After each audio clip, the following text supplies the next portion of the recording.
Діджиталізація, швидкість, економія. Європейські країни поступово переходять на перепис за реєстрами. Україна теж задекларувала таке бажання у минулому році. Але процес не такий простий, як здається. Близько 10 європейських країн, серед них, зокрема, Велика Британія та Польща, досі вивчають населення у змішаний спосіб. 25 листопада під час вебінару «Досвід та практики» ви дізнаєтесь, чому країнам потрібен час для налаштування перепису на реєстрах, чим відрізняється змішаний перепис у Великій Британії та Естонії, і чи справді це лише тимчасово, які методи використовують у сусідній Польщі та Словенії, а також як Україна може краще підготуватись до перехідного періоду.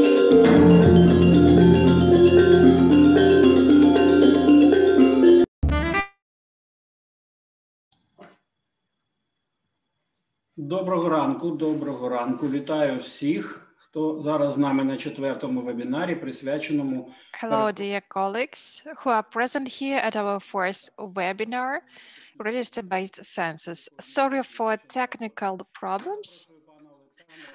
I would like to invite Alexander, our administrator of Zoom platform, who will tell you how to use Zoom.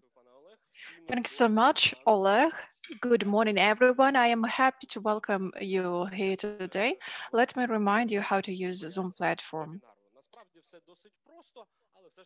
Everything is easy, but let me remind you that today we have two working languages, Ukrainian and English. And in order to continue the webinar, you need to select your working language. In order to do that, you need to find a button interpretation on dashboard. I will little bit speak in English. Dear colleagues who join us in the Zoom platform, we will have interpretation function for you today. For use it, you just need to make two easy steps. First of all, just find and press interpretation button on your control panel. After that, just choose English language on the list, from the list of the languages. I will continue in Ukrainian one, so please now choose the English to understand everything. Дякую за увагу. Перейдемо тепер до стандартної панелі керування платформи Zoom в варіації вебінару. Найперша кнопка, яку ви бачите, це So the first button that you see is sound. You can find all these buttons on your dashboard. Then the button that I would like to ask you to use, so this is chat button. Here you can write your message, your question, your impressions.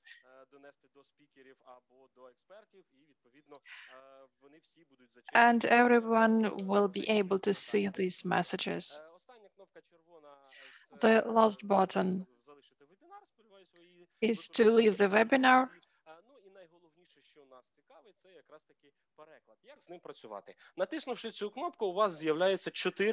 So interpretation. By clicking this button, you have 4 additional options of menu. Let me remind you that we have 2 buttons, 2 languages, English and Ukrainian.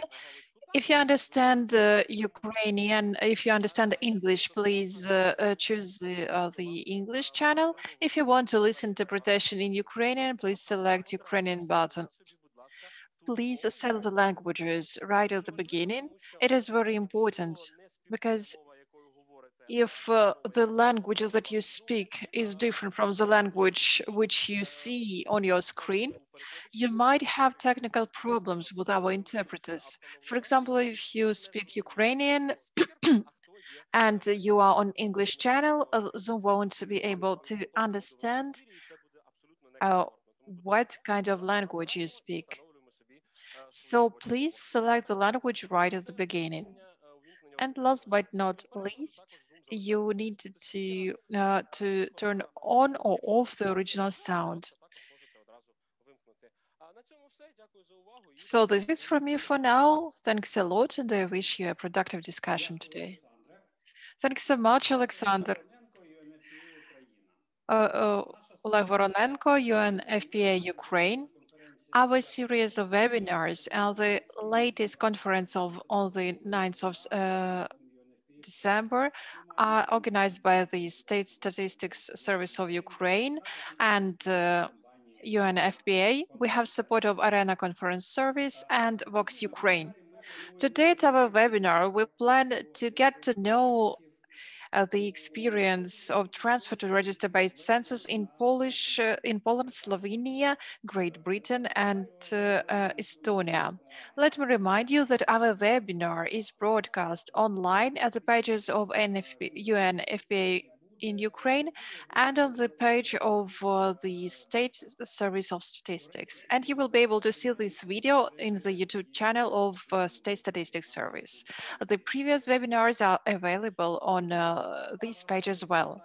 Please ask your questions in the chat box, as well as on the page of the online broadcast in Facebook.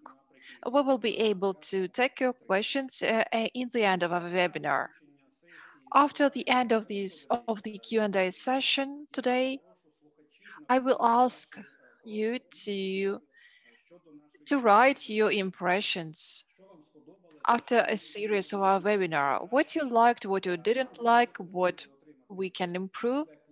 It will be very important to us to get your feedback in order to organize our work in the future. Because most probably we will have to use webinars for a long time now because of the pandemic. Diana Beltadze, expert of Eurostat, and one of our most active panelists today will tell you the experience of Estonia from traditional to register-based digital census. Unfortunately, our tradition today cannot be done. We planned a welcome word from the ambassador of Estonia to Ukraine, but unfortunately he apologized. He has an important meeting today. That is why he couldn't join us today. So right now we will proceed to the experience of Estonia, and let me give the floor to Diana. Diana, the floor is yours. Good morning. Do you hear me?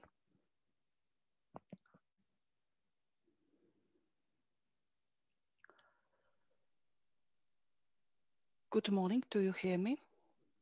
Yeah, we hear you, Dana. Yes, we hear you. It's okay. Thank you very much. Ми вас чуємо добре. Можливо, ви можете запустити презентацію. Yes, Dana, we can hear you. Maybe you can open your presentation in full screen mode. F5. Thank you. So, thank you very much. Доброго ранку to participants. It is very big honor to introduce an experienced small country to you, Ukraine.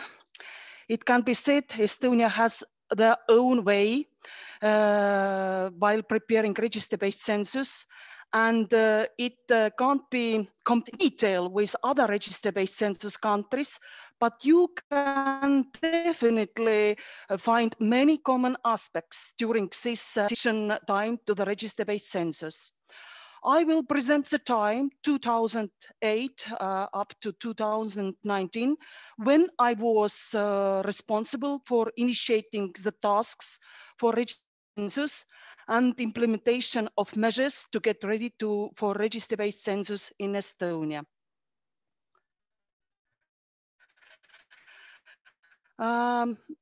To start, one can be said it is possible to consider different phases during this big, huge work. It should be said that starting point is and also the finish. Why? Because it depends on points of views, and on the other hand, during this month, Director General of Statistics Estonia announced that for the next census round, mainly registers will be used, but also there is need to collect some self-defined variables from people in users need society, because it is on the first Statistics Estonia.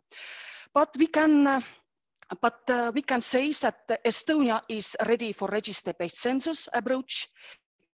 More than 10 years, and register-based census has been constant since the end of 2000 census round. These days, it was absolutely not realistic because legislation did not allow use of administrative data source microdata level at microdata level. And there was strong opposition in the public because of fears that Statistics Estonia would create some kind of super register in their own.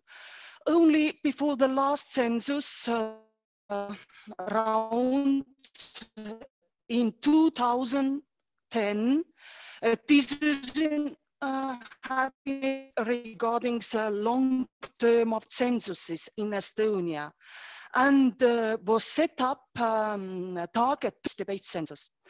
Statistics Estonia started analyze in 2007 of population and housing census variables in 11 state registers. And according to these results, was decided that use of population register in 2011 combined census is obligatory. We should use these variables in good quality questionnaires. The second very recommended decision was use data for the last census round, and we used them. We didn't collect data on learning. And the third was correct address data according to the collected census data and coordinates. That means that we correct data after census. And census data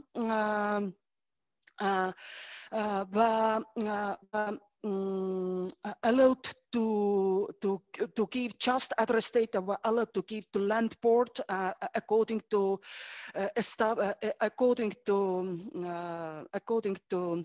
special law to correct all data for society and for future census purposes.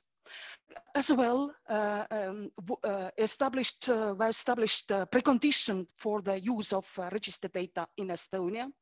For that, Statistics Estonia proposed action plan and timetable to overcome shortcomings in registers data, specifying data quality requirements.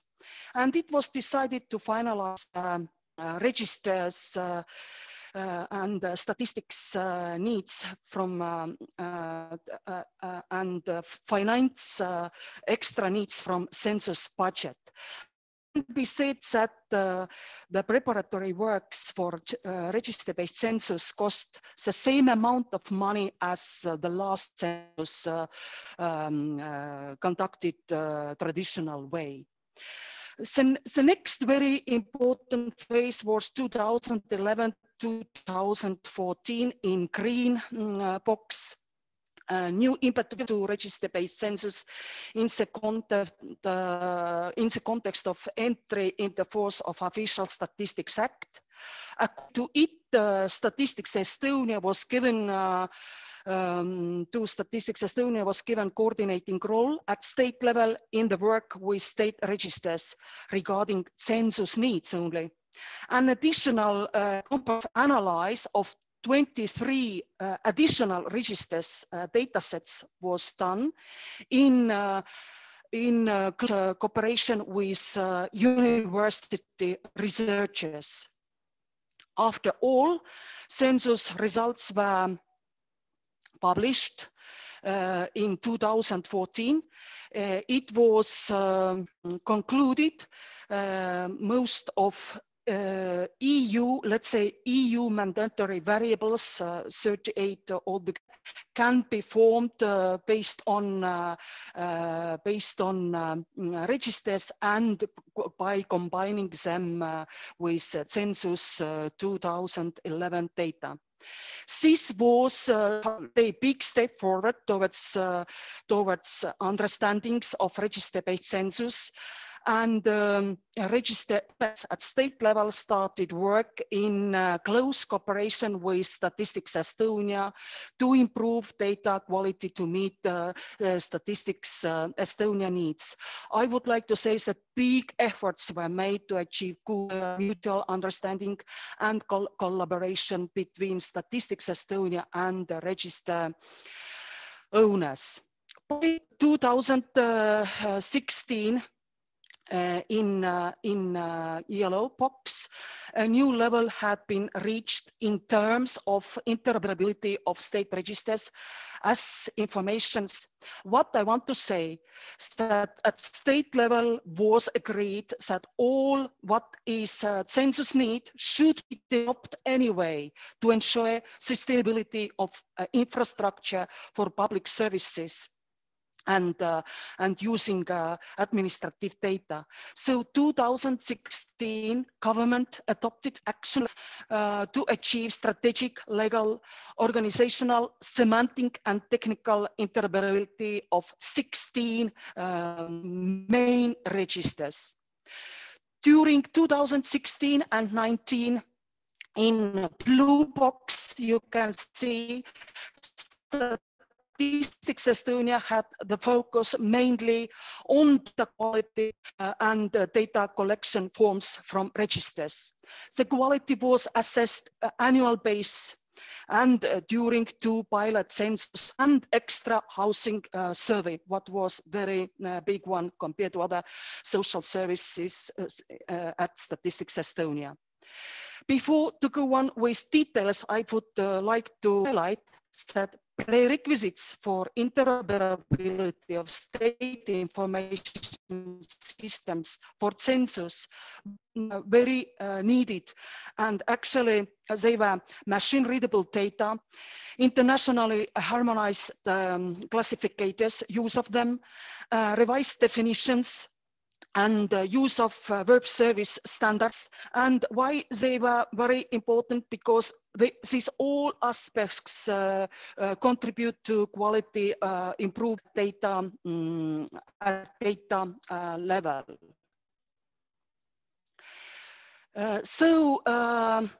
According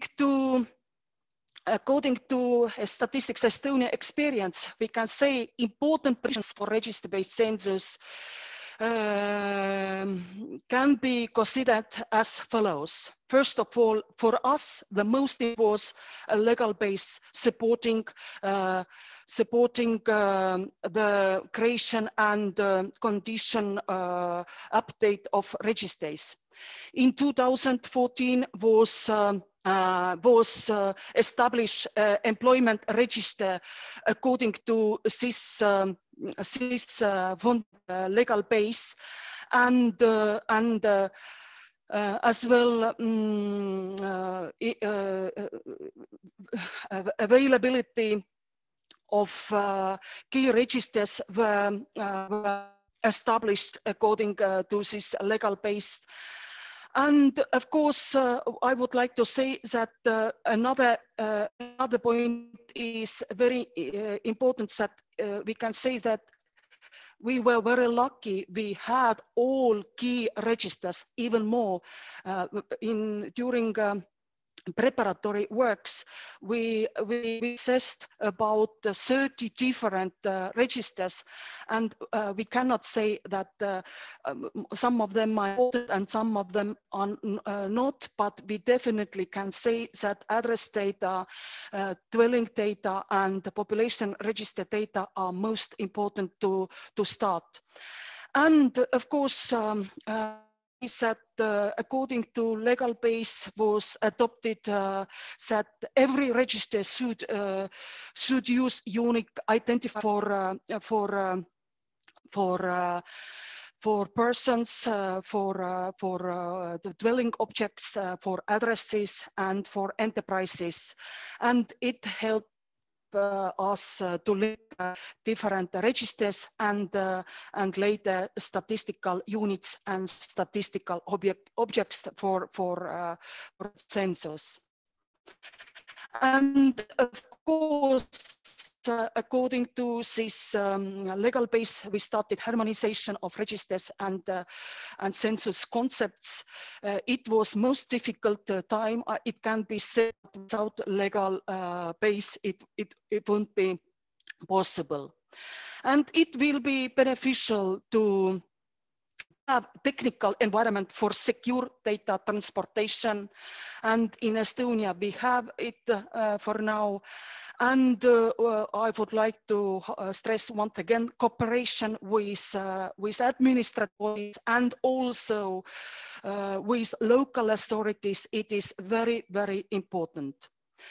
At the same time, there is need to work out methodology for register-based census, and it can be said that it was very simple for Estonia. We worked out the methodology for assessment of quality of registered data, and it was its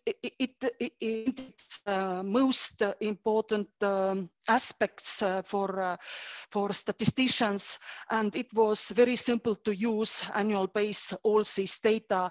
And as you can see, it is just to know if the data are incomplete or they are partial or limited, or there are not data in registers what were expected by expected to get from Statistics Estonia.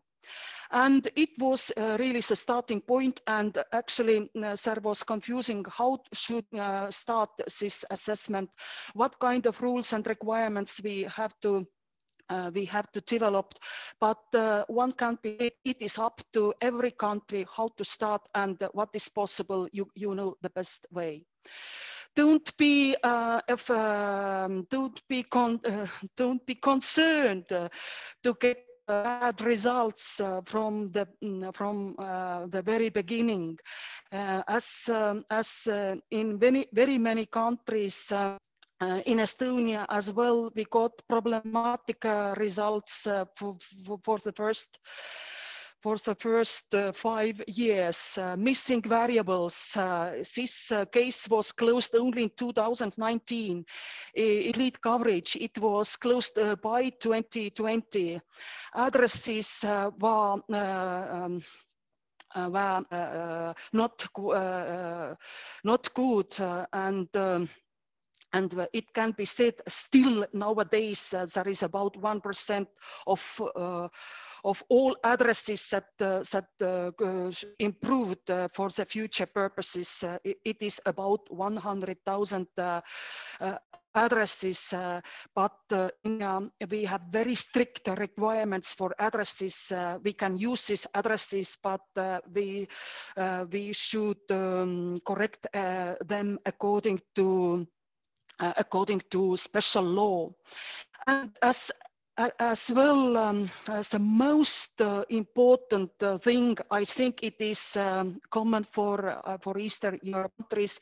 It is a problem with actual place of residence, because people don't want to live where they are registered, and it is the biggest. It is and it was the biggest challenge for Estonia, but nowadays it is solved while using index-based solution to overcome this problem. And of course, linking problems, but in Estonia it was solved by 2014. Talking about linking problems, I would say that it is not possible to do without have some kind of golden standard to compare data. And in Estonia, we used for that purpose 2011 population housing census data, and you can see that that that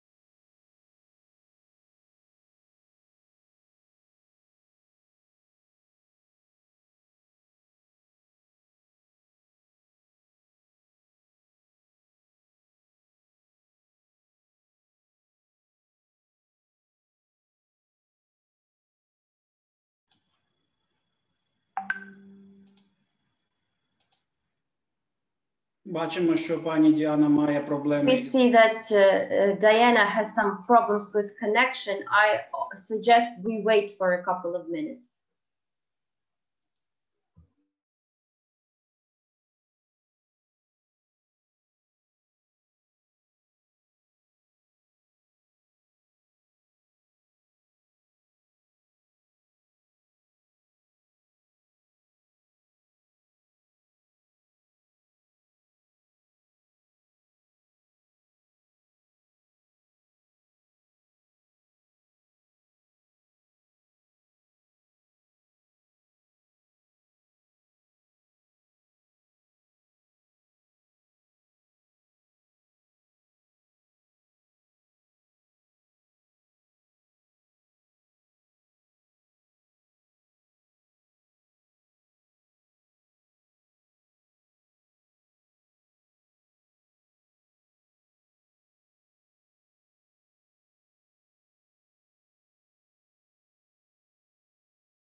Так, я бачу, пані Діана знов з I нами. see that dear Diana is with us again. So dear Diana, can you continue?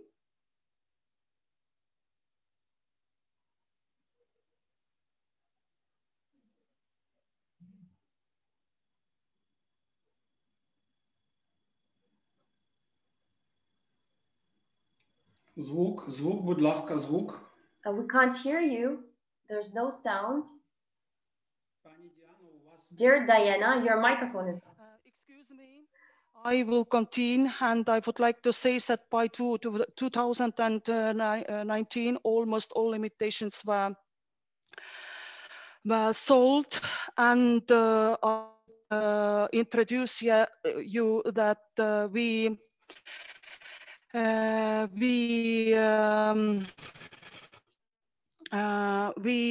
used during this 5 years about 13 different registers, and you can see that in what way we use registers and in what way formed census topics. And today I can say that complicate for us in these days was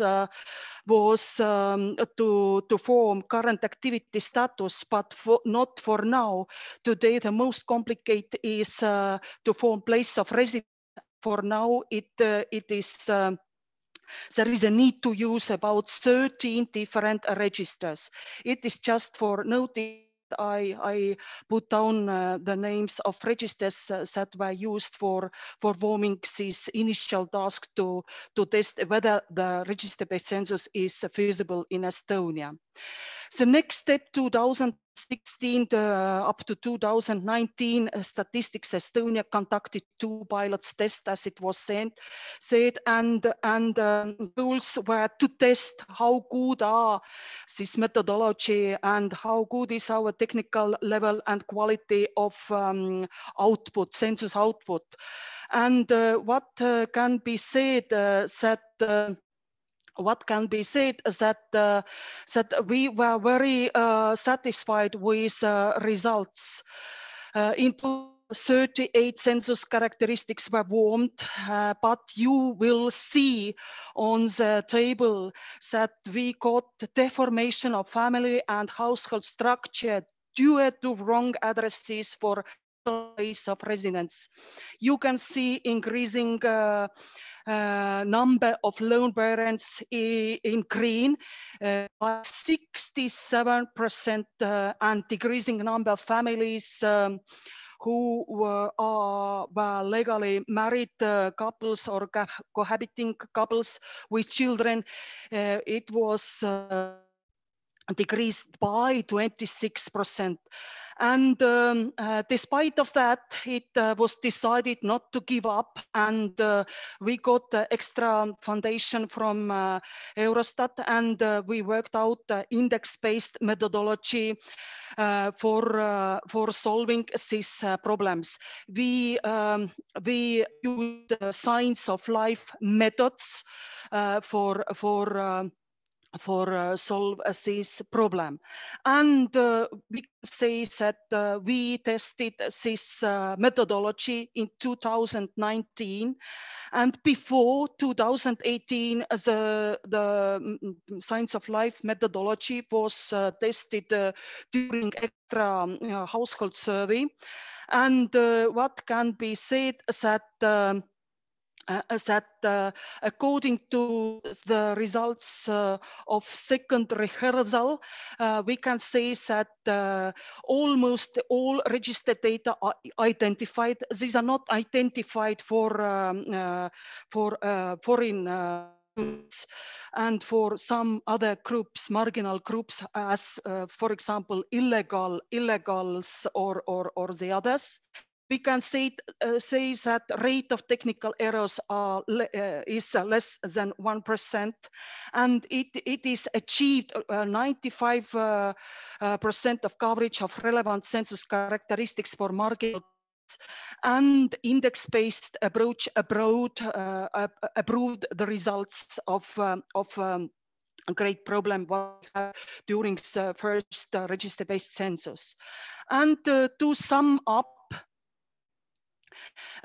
we can say that in Estonia, during the transition time, we got achievements, as you can see in blue boxes. EU mandatory variables covered in 26 registers. Infrastructure for register-based census for register owners and for statistics Estonia is modernized. All census objects, household, families, persons, enterprises are identified. Estonia address data are used in standardized way in key registers. Actually, I would like to say this system is very advanced in all over the world. And all register data are supported by metadata in central way at state level. And statistics worked out a model-based solution to overcome problems with actual place of residence. And as well, we have extra data exchange in secure environment, which we called X-Road. But despite of that, we have lessons learned for future and for you to introduce that we would like to share with you. And we can say that there are of course, there is a need to be creative to solve all kinds of problems in registers, but the problems will exist in the future as well. For example, we can't exchange all variables according to statistics needs. If we are going to change variables like place of birth, it is not good idea, because we should revise all data from low level up to state level since 2000 and earlier, and to redesign all tables for birth. It is impossible, and actually it was agreed that place of birth will be used as it is according to legislation, not according to census needs. And of course, registers don't cover all groups and statuses and events. For example, same-sex couples, students studying abroad, and homeless people, and so on. We should take care and foresee future steps to have data exchange with different countries, and to use more administrative data from local authority level. And not all variables available in registers, like religion, affiliation, self-defined health status, knowledge of languages, etc. That means that if society needs this data, there is need to collect this data from people using survey or using full enumeration. You cannot collect this data to register. It is impossible because of essence of different aspects. For example, you cannot collect data on religious because it is prohibited in nowadays, but it was possible to do 20 or 30 years ago, but not in nowadays. And it is against the principles of religion, for example, Orthodoxy, Church, and others as well. And to conclude, I would like to say it was a very interesting time. It is labor and time-consuming process, and intensive work, and devoted people are needed to deal with this work. And very important note is that positive public opinion will be beneficial during this work. Thank you very much, and once again, sorry for this interruption.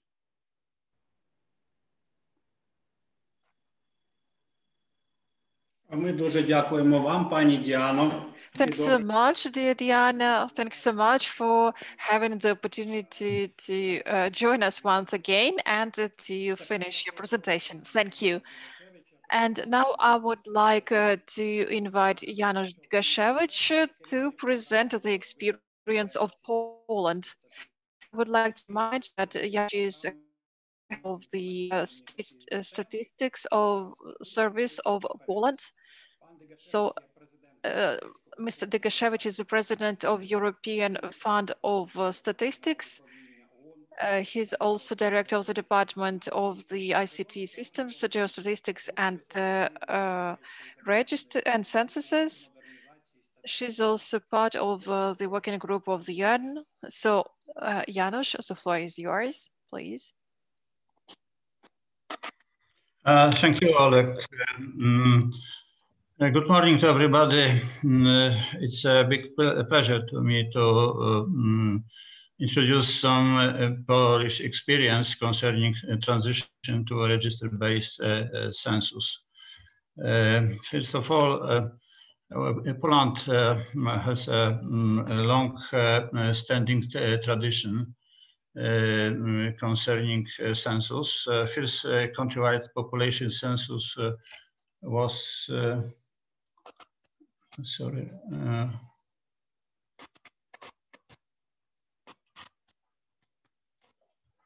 Was done in 1789, and it's funny because this census was based on registers.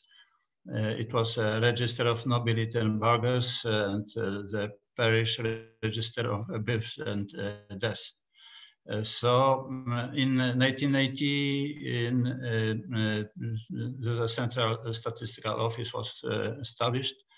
And it means that we have over 100 years of continued existence of our office. And in Poland, census is conducted every 10 years. And up to 2002, we conducted a traditional census. It means that it was based on the PAPI method. It means paper questionnaires and OCR technology before 2002. In 2011 and 2021, next census, we conducted and we conduct a combined census. It means that we achieve basic data from administrative registers, also use CAVI method, internet data collection, and telephone data collection, and face-to-face in limited in next census way because COVID pandemic. So, in my opinion, the combined census is a most difficult census, much more difficult than paper traditional data collection or future register-based census, because it is a lot of logistic and operational issues. And also from statistical point of view, it is very difficult to combine, to link data from registers and from Saxi method. And it means that after 2021, we plan to resign from this Saxi method, and finally in 2031, we plan to conduct a full register-based census. It is our plan and path. Also, we elaborate now on the big data sources and other sources, non-administrative systems, very interesting sources in the scope of census. Regarding combining census, which we conducted in 2011, and next year we will also will conduct similar because in 2011 we used data from registers and ad hoc 20% sample survey. It was, as I said, very difficult to achieve final census data because a lot of work of methodological work concerning linking registers, data from registers, and from 20% sample survey. So much better approach is to use data from registers and from a full survey of missing data in registers. We plan to use almost all data from registers, and only short questionnaire. It will be maximal about 17 questions on average of the missing data in a register, because such situation in Poland exists. So because we use this CAVI, CAPI, and CATI method, So finally, in Poland, we abandon a paper at all. Last census in 2011, we didn't use any piece of paper, and in next census in next year, we also don't use paper. Census organization, because we in this transition situation, so we have to use around 18,000 enumerators, but it will be at the bottom, as you can see. But this enumerator should be universal, let's say, enumerators, because they will prepare them to use a copy method and CATI, because they have special equipment. It will be smartphones, and finally, in the COVID conditions, we do everything to avoid face-to-face contact, and our enumerators start to call using this handheld devices, smartphones, to collect data.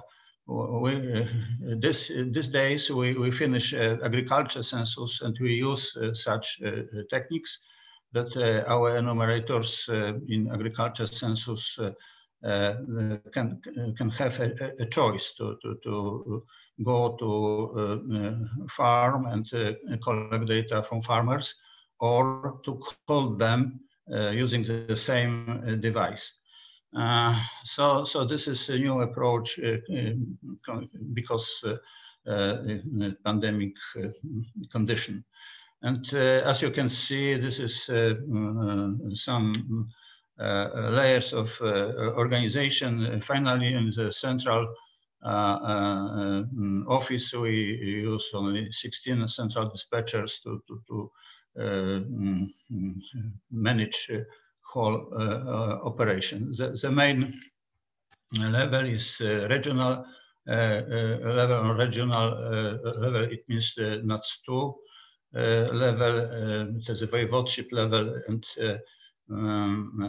this number of regional controllers conduct field work and manage this day per day. So data acquisition, as you can see, we use this 3 channels, except channel which we use to connect over about 40 registers to collect the data. But regarding SAXI method, we use this from this method and collect all data in operational microdatabase. This is a philosophy. CAPI, it means field work, is also supported by MAP server because we collect all data with XY coordinates. So,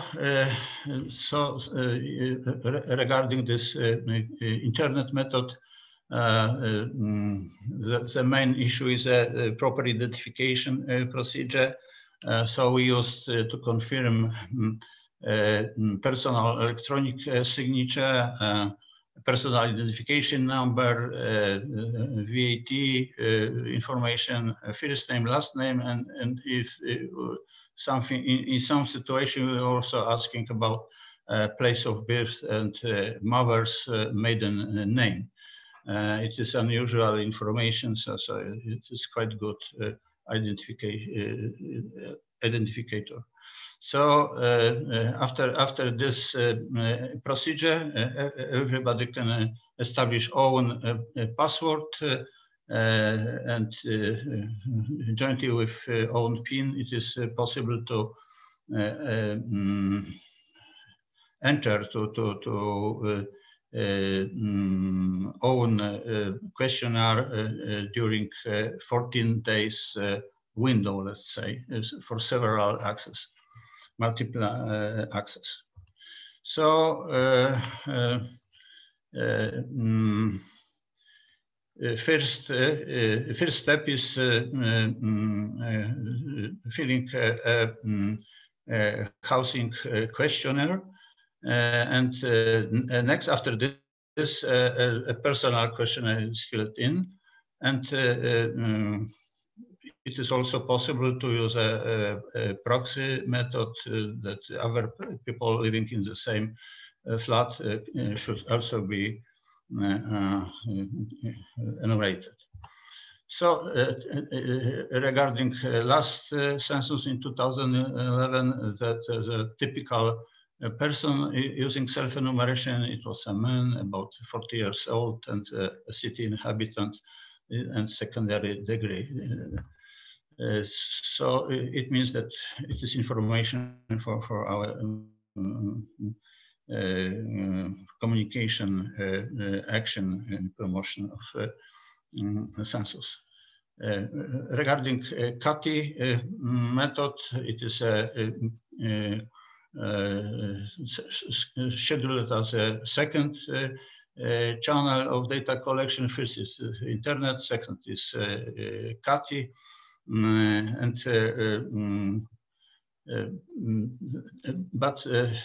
okay, and this is a special, we use a special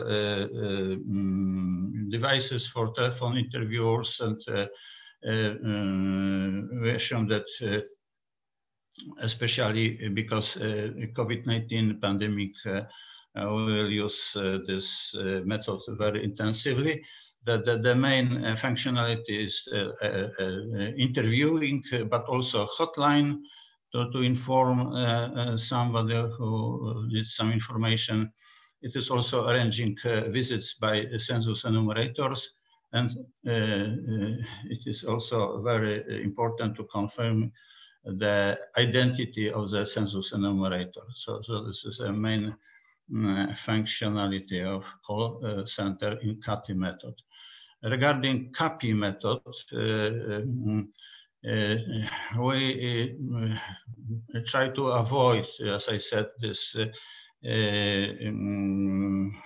direct contact, but in some cases we should send enumerator to fill into field to obtain a complete set of data which missed in CAVI or CATI channels.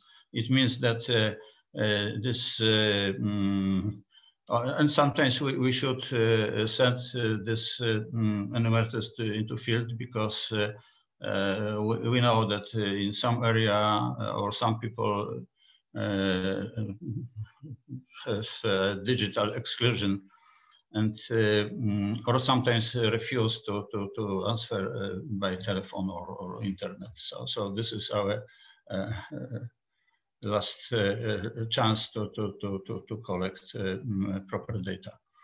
As I said, supervisor working on the regional level, main responsibilities is address point and census management on the field, monitoring of enumerators, what is progress of census, localization and trial, and sometimes they act according to emergency situation, providing help for enumerators and providing necessary information to people in the field. We use, it was traditional, let's say, table with the information of situation in the field, but we use a GIS technology, and it is also possible because we collect data with XY coordinates. So finally, the same information the dispatcher can have in this manner on the map with points which should be data collected, the path of enumerator in field to be sure that data are collected in the proper place. So it is from 2011 handheld with telephone function, and now it was first 10 years ago. Can you imagine? 10 years ago, only this smartphone had GPS receiver. Now everybody can have, so now we have much more choice to use. A little bigger because it was 3 inches, 6.6, and now we use in next year we use about 6 inches, so much stable. But it was with success used in last census. Enumerator can have some device supporting filling electronic questionnaires for daily synchronization, contact with the supervisor, and newly can add newly identified holdings. There are examples of this application. And what is interesting, we also implemented an alarm procedure in emergency situation, for example, robbery or something like some another attack of dog or some such situation. We use this in last census more than 50 times. So we sent police or emergency equip to this places which was signed according to XY coordinates. So regarding administrative registers, process in Poland we have a special act concerning census, and there is obligation to we have rights to access and use all unit data stored in information sources of public commercial sectors, and obtain data including necessary identification and personal data supporting to the process of merging, linking unit data from different sources. We use these administrative sources in several ways. The main is the direct source of research data. Only 17 data we should collected out of registered by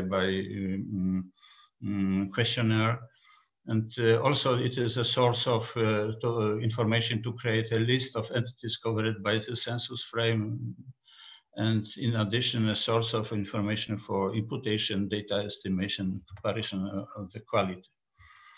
There are some conditions of using administrative data by the Polish official statistics. I think it is common in other countries.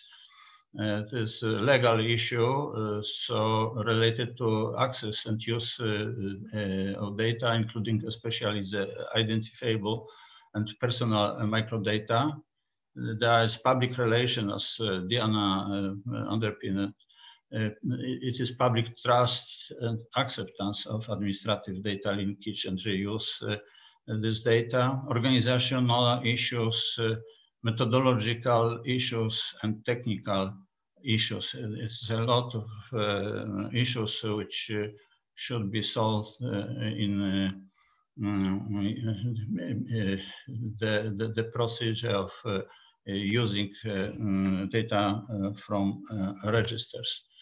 We use about 40 registers, but the list of the main key administrative sources, and I think in each country the similar sources exist, and I think it is common for all countries list exact or similar sources. Of course, before we use this register, we should process some quality labor concerning measuring of registers and measuring of the quality of process and data inside of this register. As it is typical according to EU standards, timeliness, compatibility, completeness, identification standard, use of funds, and other, and also measuring the quality in processing of data register. It means excessive coverage, incomplete coverage, objective indicator, imputation rate. So it is necessary to be sure that register data, which are, as several times it was mentioned, that they are collected not for statistical purposes, are good enough to use to after transformation to statistical purposes. So we prepared also data processing infrastructure. As you can see from the left, we use several registers, and after ETL procedure, they are transformed and prepared to be stored in operational microdatabase. All the information about this procedure are also stored in metadata server. It is the first stage of preparatory work. The second, after we collect the data from registers, we also add some information what is necessary from survey, full survey of some other also use already done surveys, annual surveys. It doesn't matter. It means that we should collect some data in taxi method, and also store in operational microdatabase. Information about this also in metadata server. This data still possess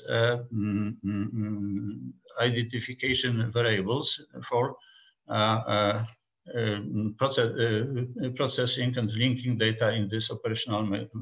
It is stage, let's say, 2, data acquisition. And after we process this data in operational microdatabase, we send, and after anonymization or pseudo-anonymization, we send this information to analytical microdatabase for dissemination, for elaboration, or other variables which are necessary for our user. This is a philosophy, it is architecture, and it works. Last time, and similarly were used in next census. Of course, improving because IT technology growing very quickly, so there are a lot of other possibilities, but philosophy architecture is the same. And the main problem is transformation. This data,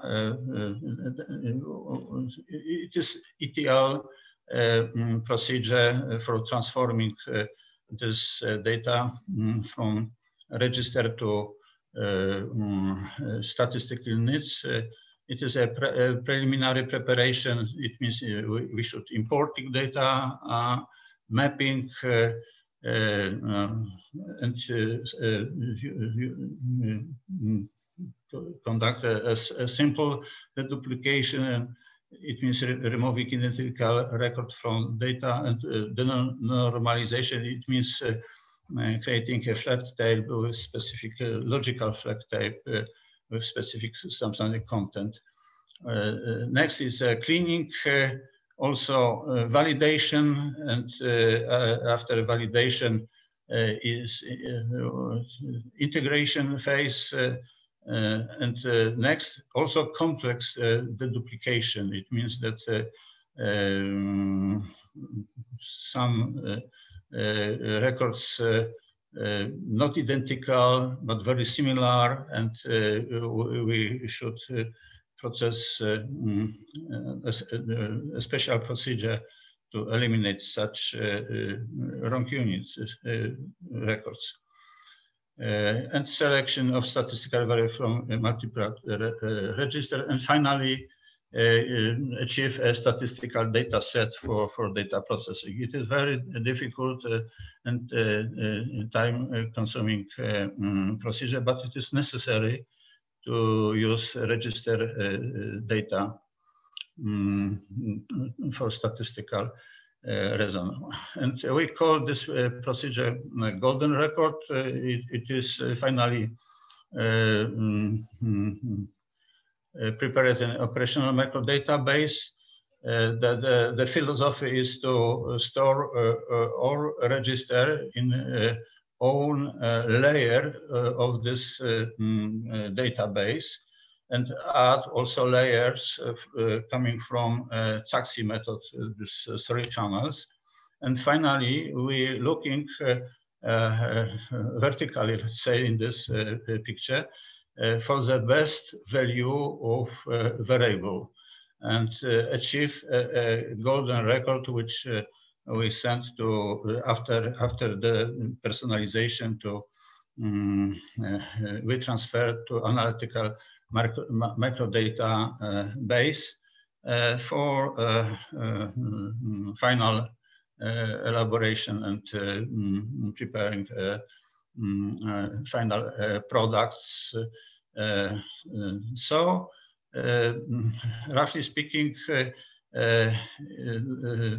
this schema is very stable, and the next step toward register-based census is to resign from these channels, resign from questionnaire, and rest of this architecture, rest of procedure is the same, and I can say that we almost prepared for register-based census. And last slide, if we compare traditional census in 2002, when we used 180,000 of census enumerators, more than 120 million of questionnaires, over 1,000 tons of paper, and finally shredding these questionnaires according to our law. If we compare with combined census in 2011, we use only 18,000 of census enumerators, 0 questionnaires, 0 ton of papers, some savings about 50 million euro, and much better data, the more reliable results, and modern infrastructure for future surveys, annual surveys. Thank you very much.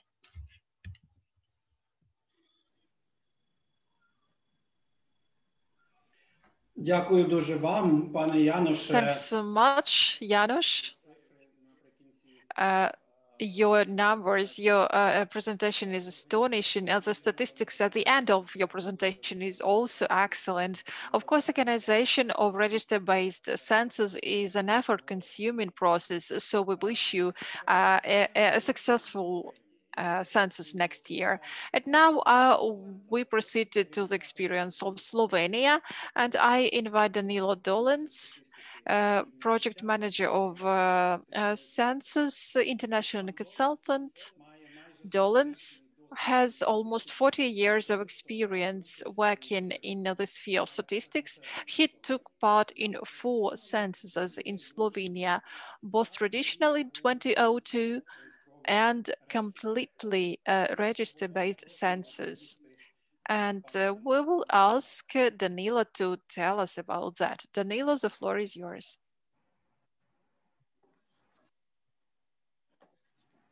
Thank you very much for your introduction.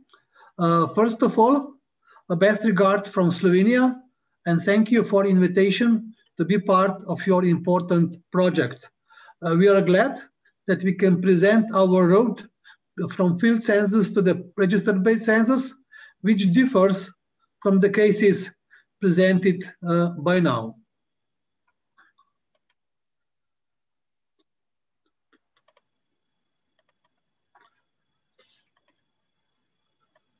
So before we start, please allow me to say some words about our country. As you can see, we are bordering to Italy, Austria, Hungary, and Croatia, and also we have a little piece of Adriatic Sea. But as you see, we are a very small country, and I think that also the smallness and the centralization of the country is a great advantage in the terms of register-based censuses. But I would like that you remember just 2 facts about our country. The first fact is that this is the only country in the world with the word law inside. And if you look the shape of our country, it's look like a chicken. But I think we are not the chickens anyway. So, as probably know, Slovenia was the most developed part of former Yugoslavia. We are independent from 1991. And due to our position, we were all the time west-oriented. Our recent achievements with register-based census 2011 as the peak of the strategic orientation towards register-based census are results of vision of the then General Director of Statistical Office. We started to follow Nordic system already in 70s and 80s. At that time, Statistical Office was an initiator and developer of the proposal for the legislation on infrastructural registers and PIN number. So, at the very beginning, SORS was appointed by law as the responsible authority for the administrative sources as a part of its non-statistical function at that time. All registers except employment one, as we are going to see later, are now maintained, of course, by different ministries.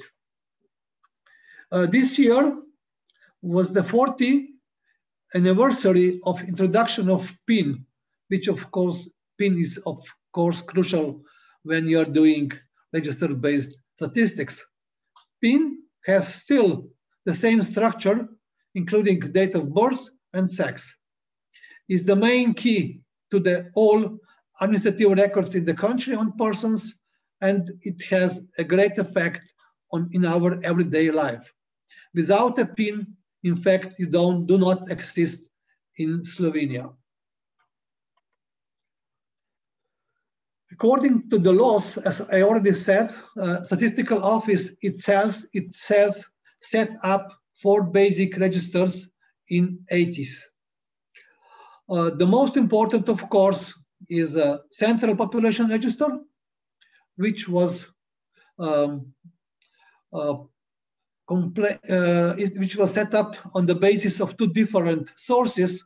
One source was already available, Register of Permanent Population, which was maintained by the Ministry of the Interior. And of course, there was updates from the 1981 census. So then we need around 5 years that for the first time, statistical data has been released from that data source. And in 1995, in Slovenia, a new law on national statistics has been adopted and generated that 3 years later, the register has been moved to the Ministry of the Interior. Second important register is territorial one. It is based on addresses, including now, of course, also coordinates, which allows us very simple production of grid statistics. Every building has its unique identifier, which is not changeable. That's very important. But all attributes could be changed. For example, name of street, house number, and so on. So it is very easy to follow the history of each building in the country since 1995.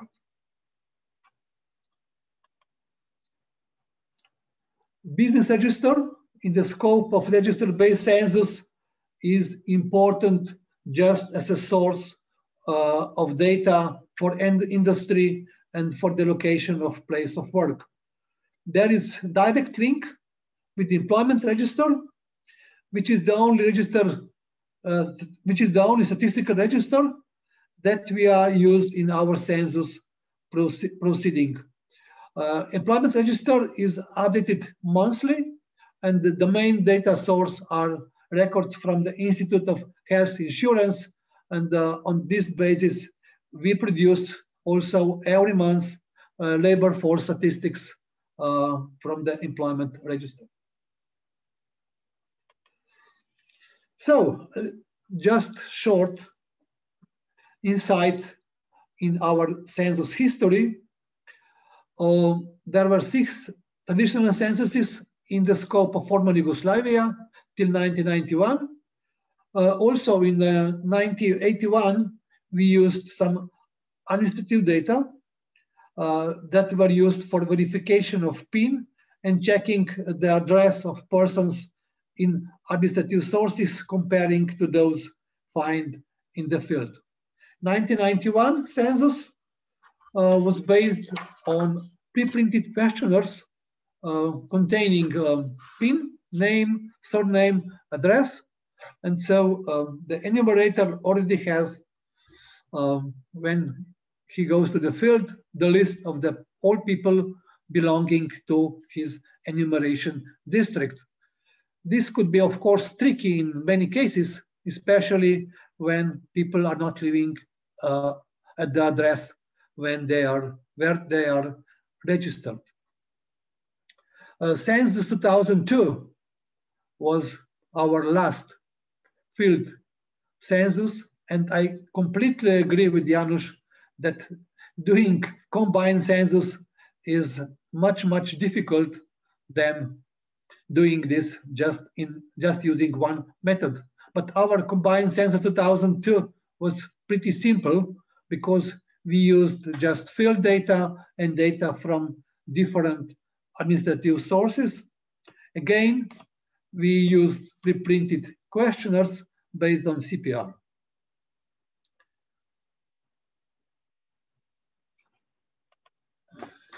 So, what was the development after 2002? When you're doing census, of course, you need also dwellings. And the dwelling register or real estate register was the last missing link in the road to the complete register-based census in Slovenia. There was intention to set up such register already according to the 2002 census data, but Constitutional Court forbid us to use statistical data for administrative purposes. So in 2007, a new field collection started without involvement of the statistical office, and this action were carried out by Surveying and Mapping Authority of Slovenia. There were several problems with this survey, with this, in fact, census of buildings and dwellings. One was that it lasted more than 1 year, which is not good. And there were also some problems in connection with the delivery of data to different other users and ministries. But anyway, this was a big step forward in the road to the register-based census in Slovenia. What was the main benefit, not just for the people, but also for the census? The main benefit was that a new dwelling identifier has been established for each part of the building. And what is even more important, that this dwelling building has been incorporated into the CPR data. So nowadays, our official address contains not just street and house number, but also the number of the dwelling. And what is very important, not just numbers of dwellings going from 1 to and in the building, every part of the building has its own unique identifier, which is very important for later data processing. And there is one specialty of Slovenia. We also have so-called household register, which was previously in form of paper files, which were very used for the different administrative purposes. It is important that household ID is available at the level of address. So people, when they register themselves in a specific address, they also have to report to the administrative bodies to which household in the building they belong, or are they establishing a new household at the address. Very simple procedure, as if you're going to field and ask people who belongs to each household in a dwelling. There is one, excuse me.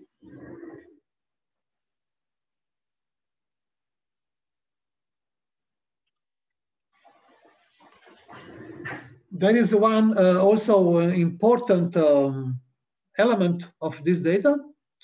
It's a relation to the reference person of the household. So when I declare the household, I also have to declare who is the head of the household and what is my relation to the head of the household. And these data are used for later for automated family derivation. But what a pity, the household register will be canceled by the end of 2020. So it will be used for the last time in our next 2021 register-based census. Of course, we opposite such decision, but there were no support from other ministries. Never mind, we will overcome, and we are already developing a new solutions for annual household statistics from 2022.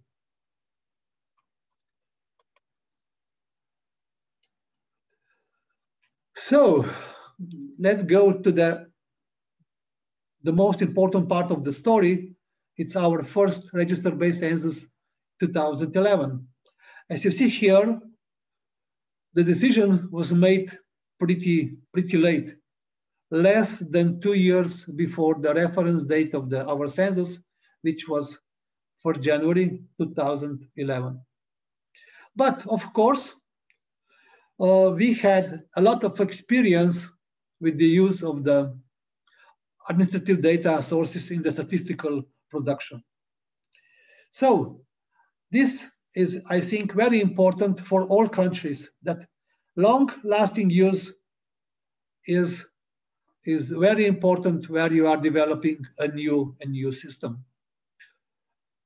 We know all the identifiers that were used, pins, household numbers, and so on, address numbers.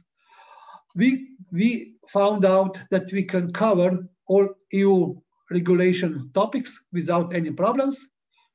Of course, the first step here was the execution of quality assessment, and with the completeness or coverage as the most important component of such assessment. As I already little told about that, there are 3 registers with, of course, with full coverage. That's very important. Full coverage in principle, which are the backbone of the register-based system. CPR includes data such as sex, date of birth, place of birth, marital status, citizenship, of course, address, which is the most important, and dwelling number. And we receive this data monthly. On the basis of this data, we produce quarterly population statistics using usual residence definition, which is the same as we used in the census. So there is no more difference between population statistics data and census data. In fact, the world census is now almost expired in Slovenia. If you ask some people, young people, what is the census, they will not know to answer you, because they are not familiar anymore with such a operation in the field. The main disadvantage, of course, of in general of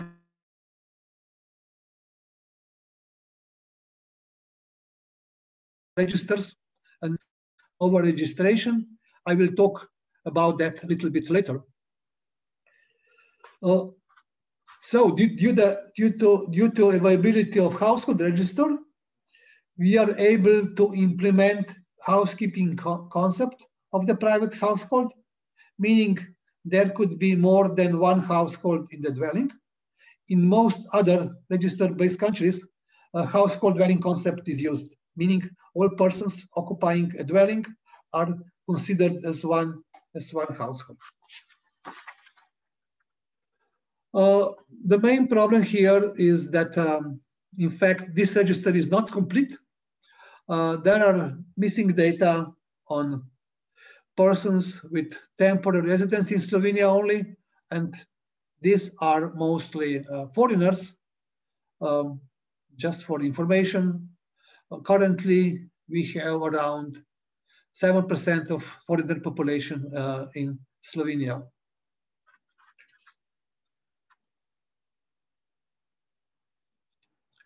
And of course, the last data source, which is absolutely needed, is the real estate register or dwelling register. And this source, I can say, is still under development. And the main problem here is under coverage. And there were problems with delivery of data from real estate register to the CPR at the beginning, and I will explain that later. For other topics, we use mostly statistical full coverage surveys like demography, birth, migration, and so on. And hierarchy of sources is used here as the main methodological solution. As for some topics, we combine several data sources. For example, for labor force characteristics, the most important source, of course, is our register on unemployment.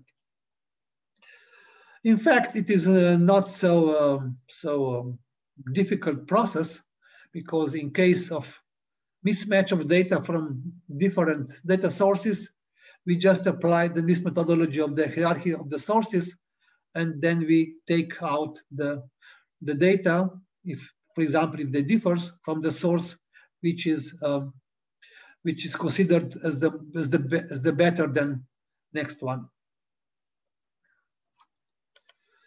Here is just just a short presentation of our identifiers, which are, of course, crucial for the linkage of different census units. And I always say that identifiers are, in fact, the heart of the register-based census and system. So the most important, of course, here is the link between dwellings and persons. And on that basis, then we can also determine the household in the dwelling.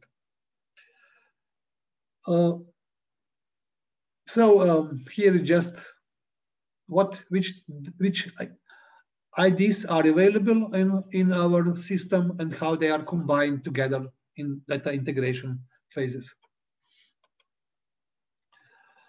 As we operate with the records linked in an individual level, the most essential function of the census is kept, meaning individual enumeration. The main challenge was to convert administrative concepts and records into statistical one. So the methodological concepts, definitions, and processes has to be developed.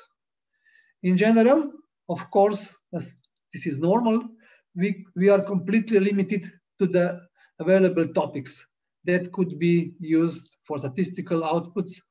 And the next disadvantage is absence of so-called non-fact data in data sources. Such example in Slovenia are data on ethnicity. This was the most expected output from every previous field census.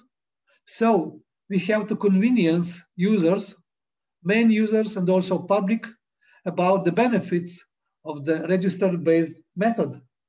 By my opinion, the most valuable argument was significant savings for the state budget.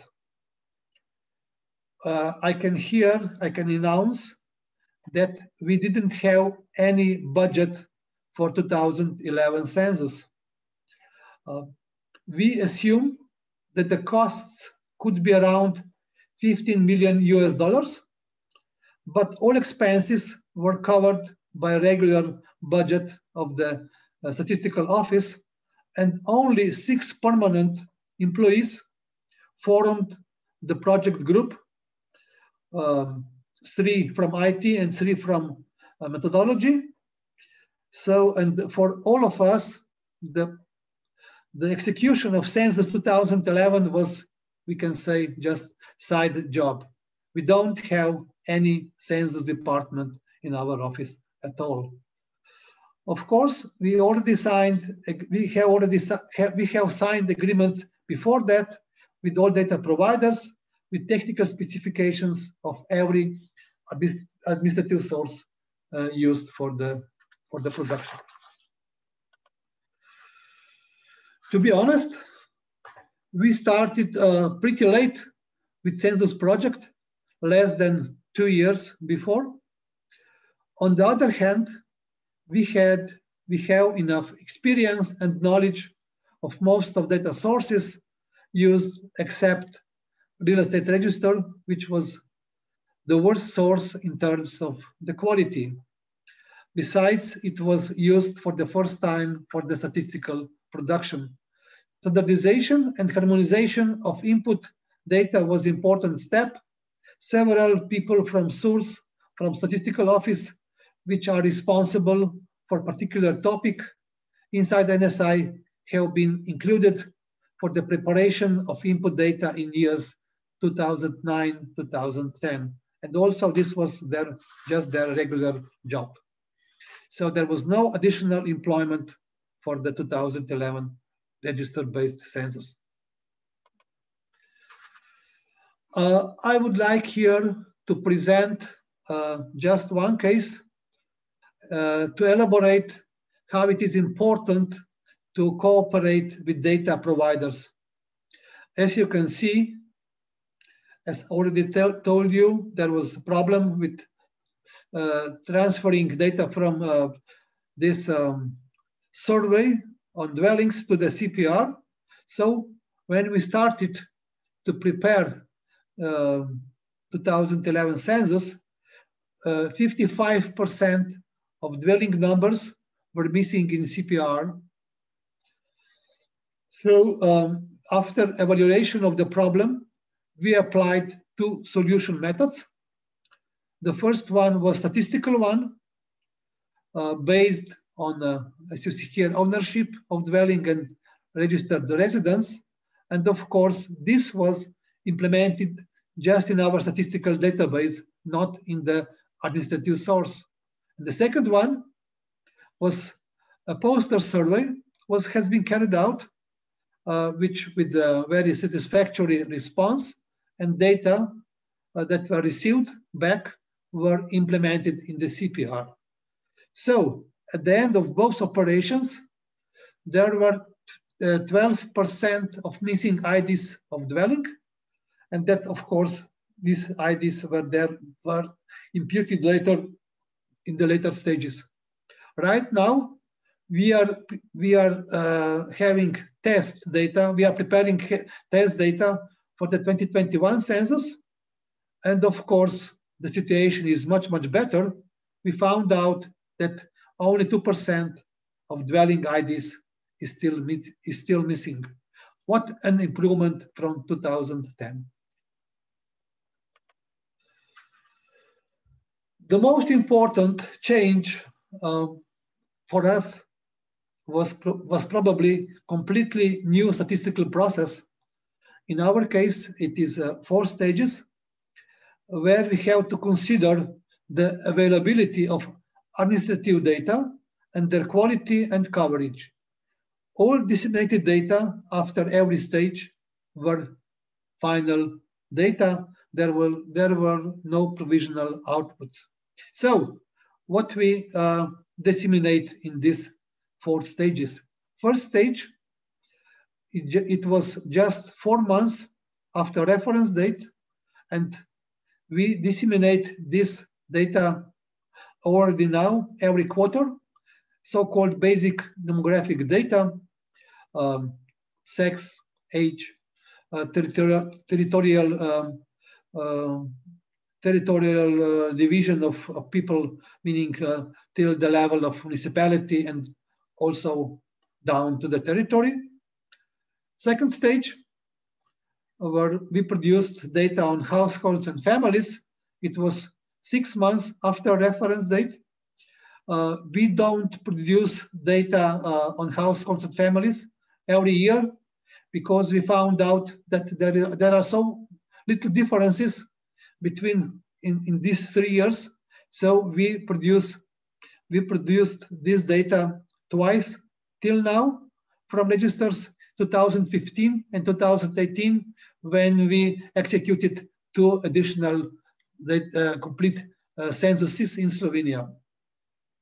Third stage was dissemination of data on socioeconomic characteristics, migration, and fertility. And this is done 11 months after reference date, meaning for the 1st of January of the year in December. And from 2011, we produce this data annually, every year. And the last stage was delivery of or dissemination of data on occupied and unoccupied dwellings. And this was done 18 months after reference date. There are 2 main reasons. The one is the quality of data of this initial data file, and also the coverage of new constructed buildings and dwellings, which we have to wait at least 1 year that the source is, let's say, complete with such data.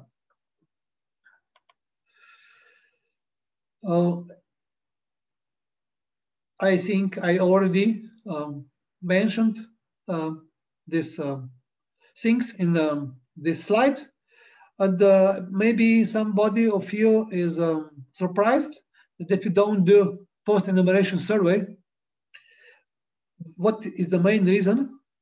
We feel that the role of statistics is not controlling the work of administrative bodies. In fact, we are producing statistical data, which in fact, in our case, differs a lot from administrative data due to methodology used for determination of usual residence.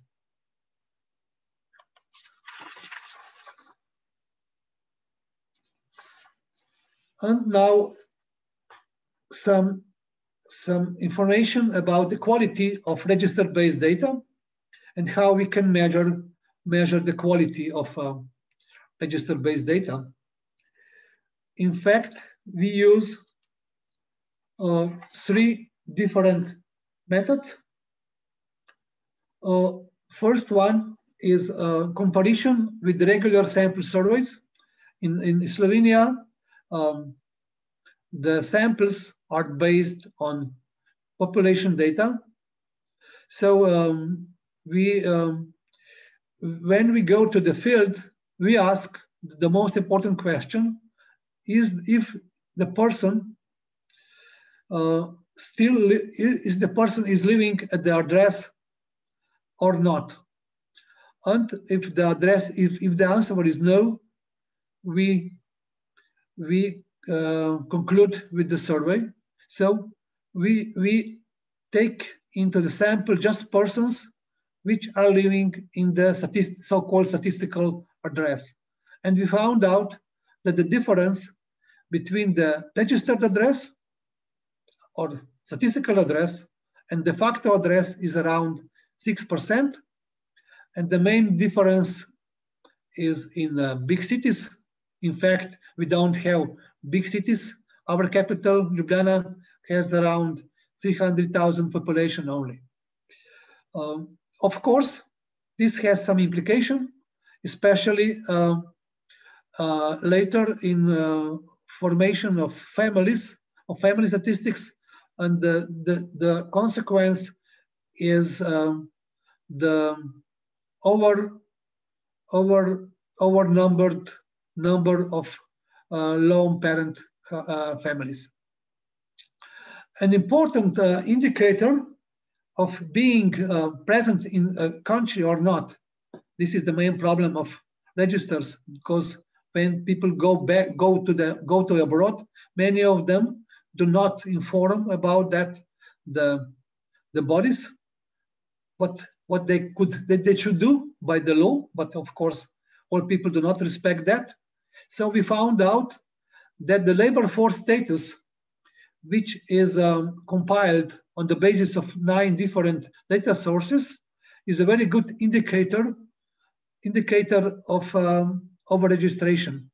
If we don't find person in any of our data sources, so there is no sign of life, we can say, for the people, we consider this as sign of over-registration.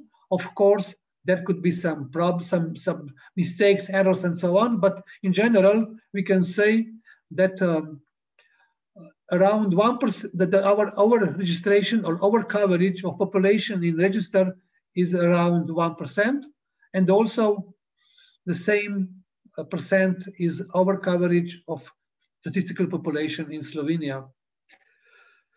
We also conducted just once so-called targeted survey on the over coverage in register, which was done by in the scope of the grant from Eurostat. And also this target show us that the over coverage is around 1% or a little bit less. It's more on the individual level and less on the aggregated level. And here is maybe some very interesting comparison between 2002 field data and 2000 register-based census data. Of course, the coverage of pins in 2002 was almost 100%.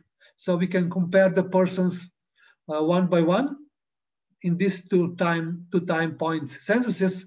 So what we found out, the under coverage, so that meaning we didn't find at the field 2% of population in 2002, and we later in statistical processing we impute them to the population. Of course, when we have registers, there is no under coverage.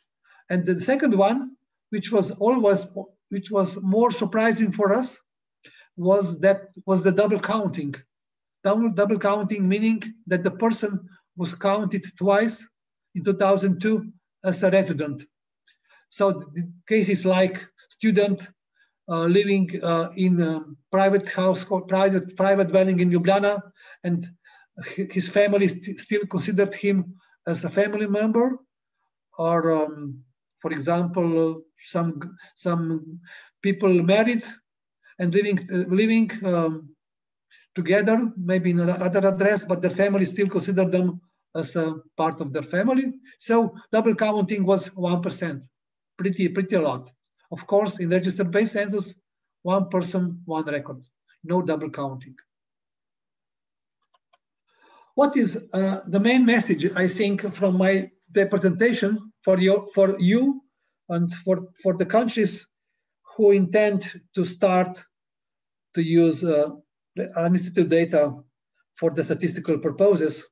I think the most important is national strategy and awareness of importance of development of administrative data system. So what are the implications of such orientation? Of course, less burden on citizens. Also now, when we are surveying, when we are doing survey, people answer us, why you ask this question?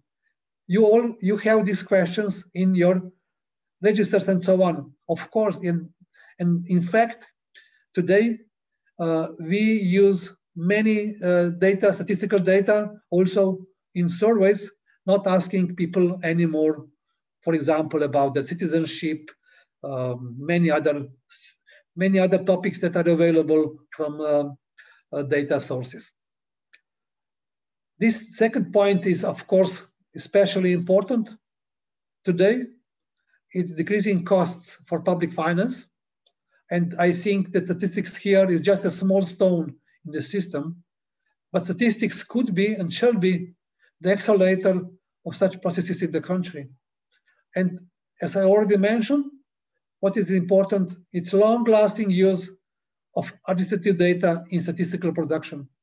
And so this is my two main messages for Ukraine too. And maybe some of you are remembering this 60th plenary session of the CES in Paris 2012, when these 6 points were exposed as the most important for the future of the censuses. And of course, here I add the COVID situation. I know that all countries that are going to the field are facing this problem. We don't have any problem with COVID. We can do all the work from the office, not just from the office, also from our homes. And I would just like to conclude to give you some nice pictures from Slovenia. And as I already told you, we have very current data. And this data are from 1st of July this year, 2,000, little more than 2,700 people born in Ukraine live in Slovenia, quarter of them having Slovenian citizenship. So thank you for your attention. And if there will be some questions, I'm, of course, keen to answer you. Thank you. Bye. Дуже вдячний вам, пане Даниле, за Thank you so much, dear Mr. Dolens, for so many details like quality control of data, for explaining in plain words very difficult notions. Experience of Slovenia, it seems like a success story, and it would be a really good idea and really good if Ukraine could have reorient their technology of holding census as fast and as effective as Slovenia managed to do it. Since we lag behind, I suggest that we take a 10-minute break and then we'll switch to another presentation. So we'll wait for you at 12:04. Thank you. You.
Усім привіт. Ми повернулися і переходимо до нашого Hello останнього. again. So we have came back and we move to our next case, last case, Great Britain. So we give floor to Ian White, guru of censuses, who participated in all census in England and Wales as of 1971. And now Ian works as an international independent consultant, and he helps in Kyrgyzstan and Albania.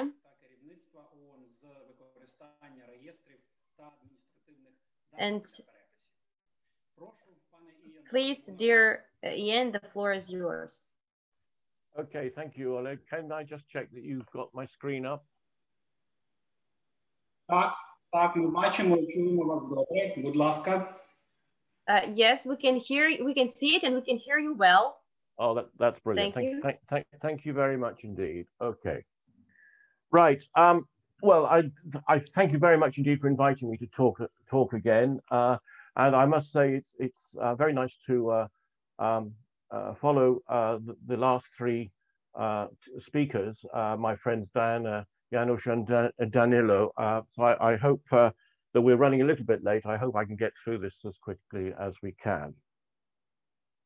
Okay, well, the United Kingdom has been taking censuses of population and housing since 1801. Now, that's not quite as far back as Poland census, which was 1789 that Janusz talked about, and certainly wasn't as far back as Finland census, which we heard about last week from Kaya. That was 1749, but it does go back quite a way, and we're planning our next census in March next year. Plans are well underway.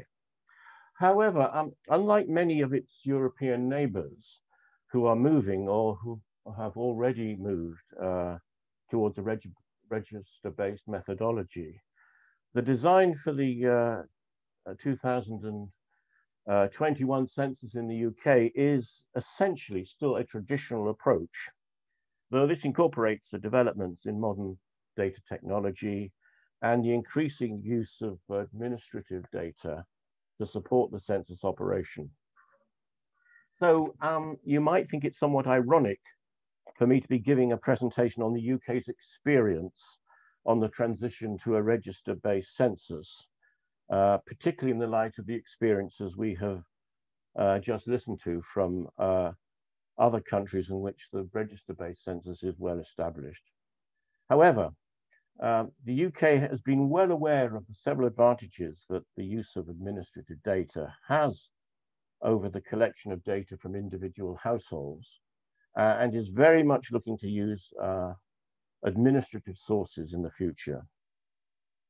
So my presentation today will set the opportunities and challenges of using administrative data in the UK against the background of its 200-year history of methodological and technological development. But first, I think I should just take a few minutes to explain the different responsibilities for conducting the census in the UK. As you may know, the UK comprises 4 different countries: England, Wales, Scotland, and Northern Ireland. And each has its own parliament, which has devolved responsibilities for many administrative, legal, and statistical functions, including the census. Thus, the census in England and Wales is administered by the Office for National Statistics based in Titchfield, which is on the south coast of England. And in Scotland, the responsibility rests with the National Records in Scotland, that's based in Edinburgh. And in Ireland, Northern Ireland, it is the Research and Statistics Agency for Northern Ireland, based in Belfast. Now, ensuring that we have a consistent census across the UK in terms of methodology and content is therefore not an easy matter to maintain. And to do so, we establish a United Kingdom Census Committee to ensure that at least some degree of uniformity exists in the design of the census. Of course, this doesn't always work out. And for the next coming census, the census in Scotland is going to be a year late because of the different levels of preparedness resulting from the effect of the COVID pandemic. Incidentally, I include on the map a reference to the Central Statistical Office in Dublin. I include a reference there because although Ireland is not in the UK, it used to be up to 1921. And there's always a degree of very close cooperation between Ireland and Northern Ireland.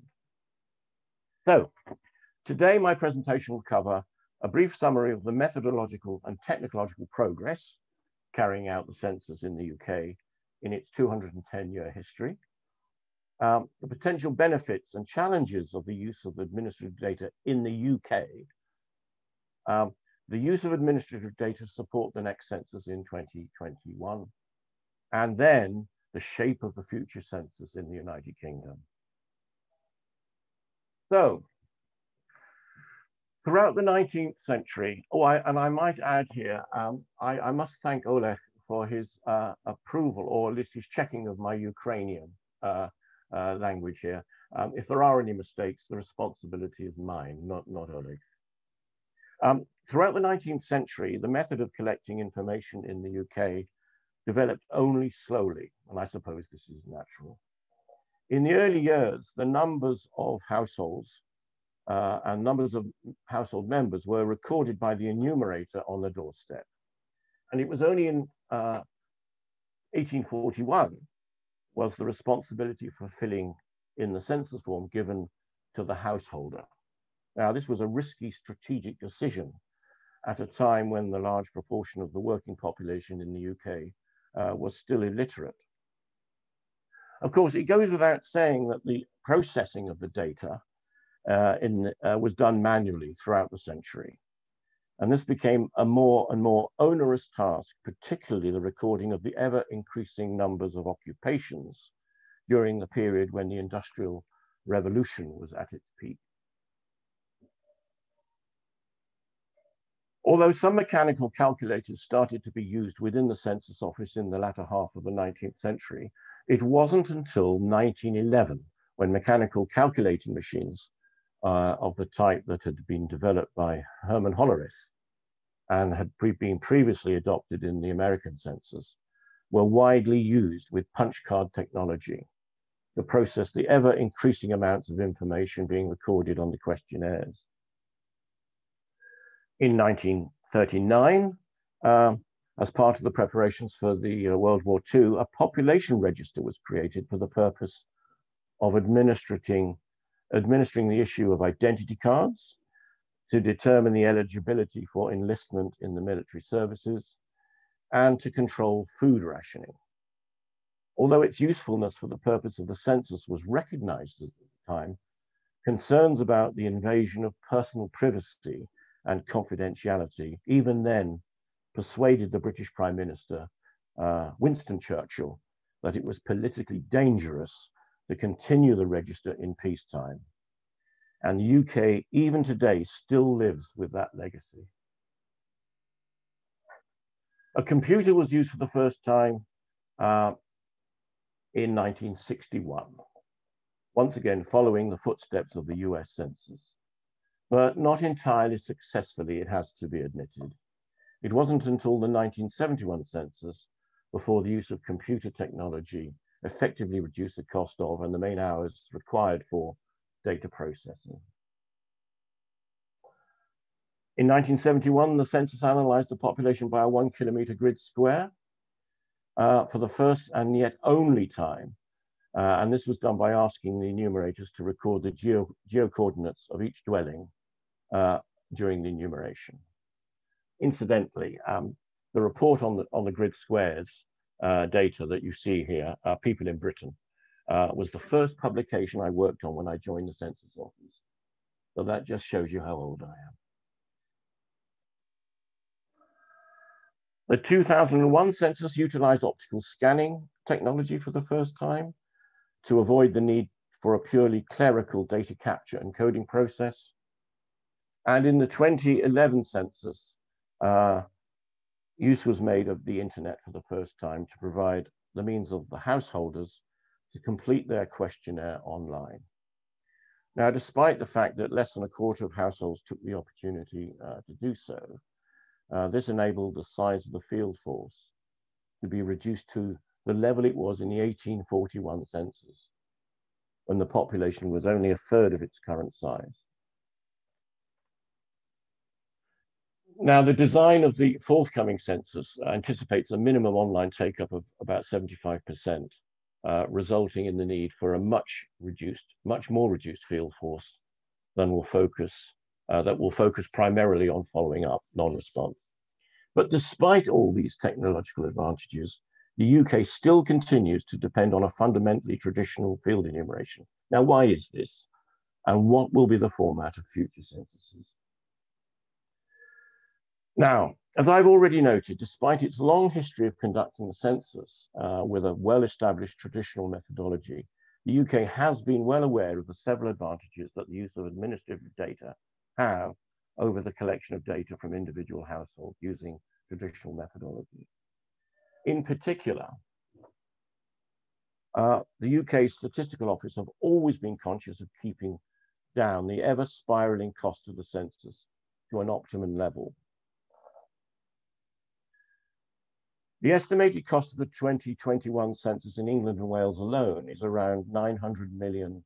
That's about a billion euros, representing almost a doubling of the cost in 2011, which in turn was almost double the cost of the 2001 census. That was 259 million, or equivalent to about 300 million euros. The cost of recruiting, training, and paying the vast temporary field force necessary to carry out a traditional enumeration, around 20% of the total cost of the census, could be minimized, if not altogether eliminated, if the data could be collected or derived from other sources. And now this can be illustrated by looking at the comparative costs of a traditional and register-based census across the UNECE region as a whole. While the median per capita cost for the census among the 35 countries that adopted a traditional methodology in the 2010 round was about $4.3 US. For the 9 countries that carried out a wholly register-based census in that year, the per capita cost was just less than $0.25. Though this amount, it should be noted, does not include the sometimes substantial costs of setting up a register-based system in the first place. Moreover, from the census point of view, the use of already existing administrative data for statistical purposes offers the potential for ONS to deliver more up-to-date census results more quickly and more frequently than is possible with a 10-year census, and arguably more accurately with the elimination of the burden imposed on the general public by having to fill in a lengthy questionnaire. Furthermore, the use of existing information also reduces the risk of disruption to the data collection operation arising from unforeseen circumstances such as earthquakes and, particularly relevant at the moment, global pandemics, as Danilo referred to. But notwithstanding these clear benefits, the use of administrative data, and particularly the introduction of such data for the first time, has also associated risks and challenges. Now, these have been discussed during the course of these webinars, so I don't intend to cover them today in any detail. But I will like to note the key challenges that have so far prevented the use of such data for the census in the UK. Now, these are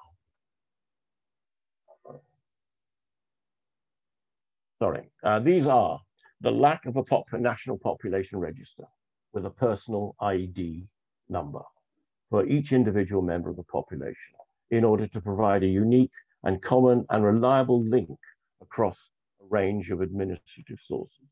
This is a major, if not crucial, critical handicap, and Danilo has already referred to the importance of having a PIN. Also, there's been a lack until recently of an effective legislative framework to provide ONS with the lawful authority to acquire, hold, and use administrative data held by different government and public authorities for statistical purposes. There's been a lack of enthusiasm and cooperation among register owners to share their data.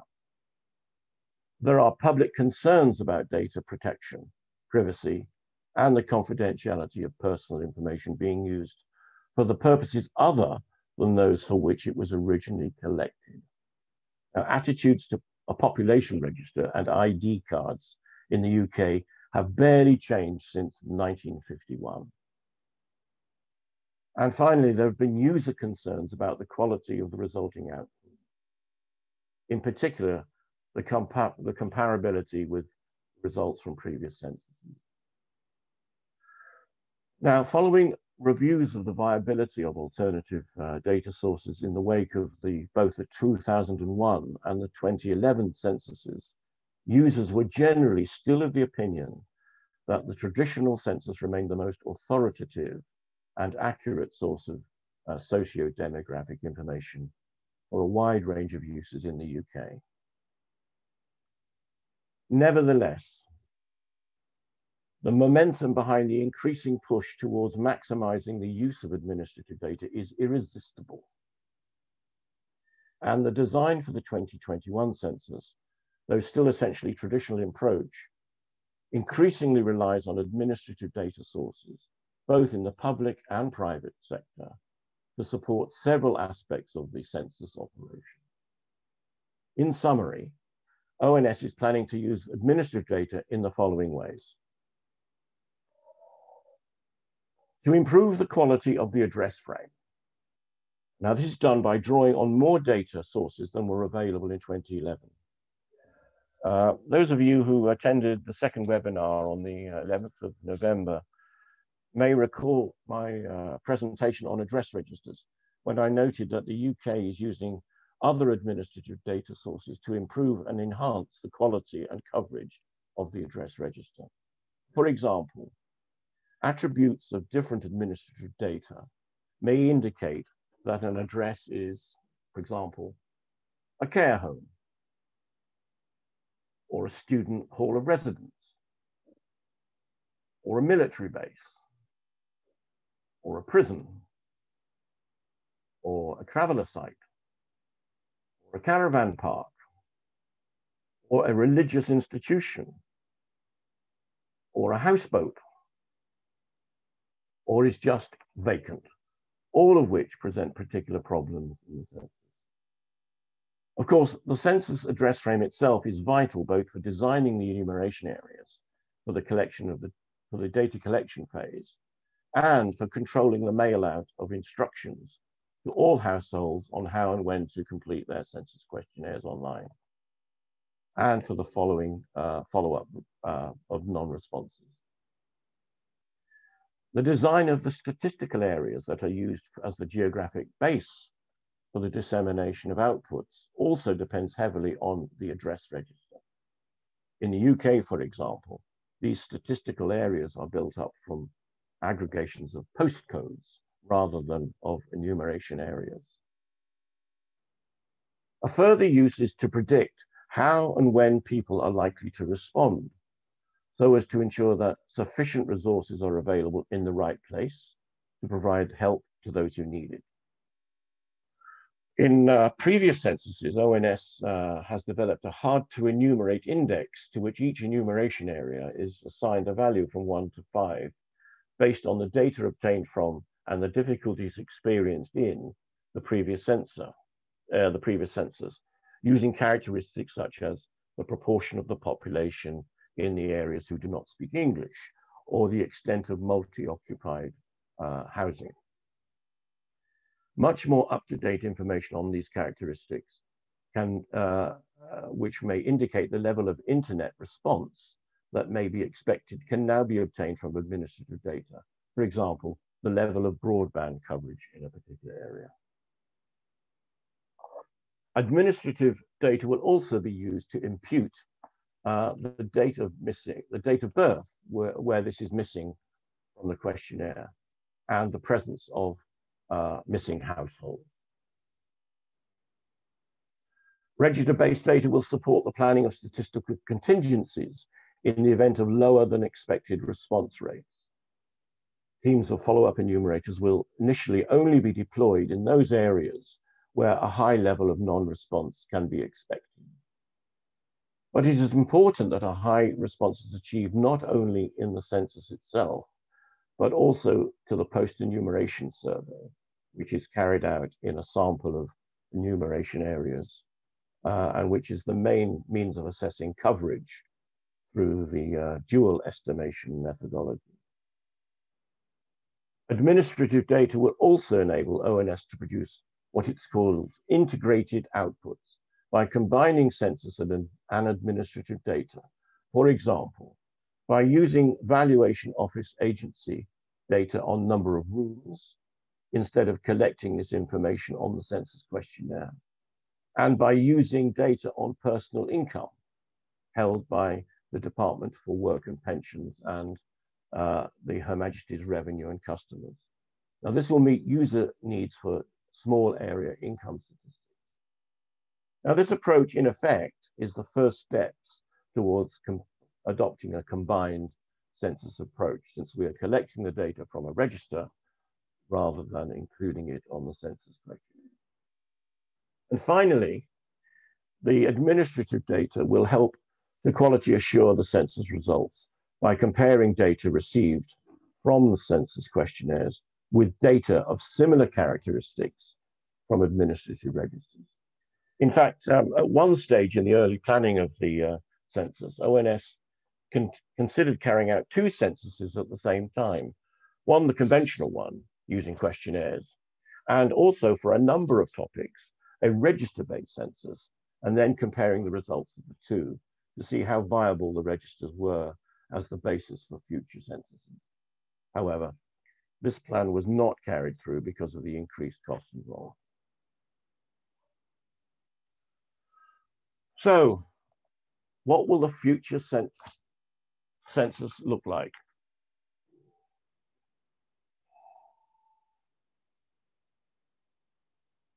The 2021 UK census will lay a foundation for the future, where ONS can plan to make even greater use of administrative data combined with surveys in order to provide more frequent, more timely, and more and data that is more responsive to user needs, and more responsive analysis to meet the ever-changing requirements of government and other users. The systems and methods used to collect, process, and disseminate the 2021 census will still be relevant throughout the next decade and will provide an important legacy for the future. However, though the 2021 data itself will still have considerable value in the years following the census, ONS is looking at ways to have this data rolled forward and updated with administrative and survey data as part of its statistical transformation program in ways that has not been done before. In 2023, ONS will present its recommendations to the UK government as to the future of the census arrangements in the light of the 2021 experience and of the progress that has been made in the use of administrative data for statistical purposes. Now, the options are likely to be keep a traditional online census in much the same way as in 2021. Move to a combined census. Indeed, the UK has already started to do this, as I've described, in a very limited extent. Adopt a wholly register-based approach with the use perhaps of data from existing surveys in the way that Eric described in the Netherlands, for example. Or to have no census at all and just use whatever data is lying around at the time as and when it is required. Consultation with and the views of end users and decision makers will inform these recommendations in respect of how far a register-based methodology will be fit for purpose in meeting user needs. Methodologies underpinning the new approach will also be quality assured by an expert external assurance panel. It seems to me at this point of time more than likely that the recommendation will be for a combined census in 2031.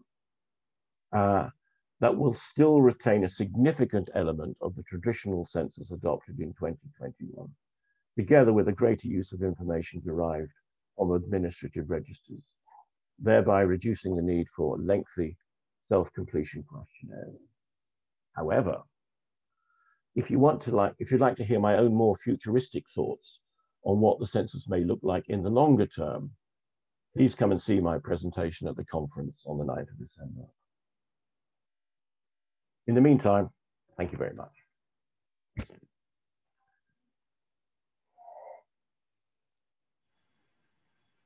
Дуже дякую вам, пане Ієн, і Thank you so much, dear Ian, and I joined your invitation. Please, on the 9th of December, Ian is going to present a report of future of census, and I think in the world scale. Of course, great thank you to all speakers of our forum, because thanks to your presentations, making a roadmap for Ukraine shall become a lot faster, I hope. And not simpler, but faster. We are counting on continuation of cooperation with you, with our experts online, with the task force also to develop the roadmap the following year. So wonderful. We have run out of the agenda, and now we can move to Q&A session. So the first question: what are the mechanisms of accounting people who moved out, who left country, but they didn't, but they are still registered? How such events will influence the demographic structure of population, and what is the deviation line due to such people who moved abroad but did not withdraw their registration? So what experience do you, dear experts, have in working or processing such situation?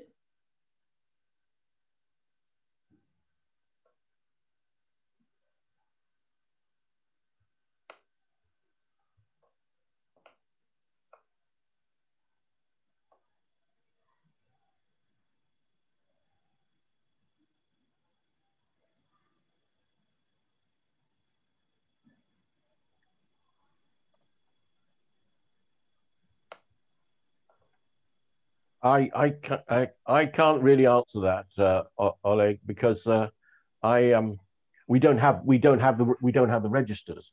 But I would have thought a country such as Slovenia, or Janusz's experience in Poland, or Diana's experience in Estonia must have some method of monitoring who is coming in and out of the country, and also monitoring how good that register is. So I'm sorry to put the emphasis on them, but I think we might hear from them.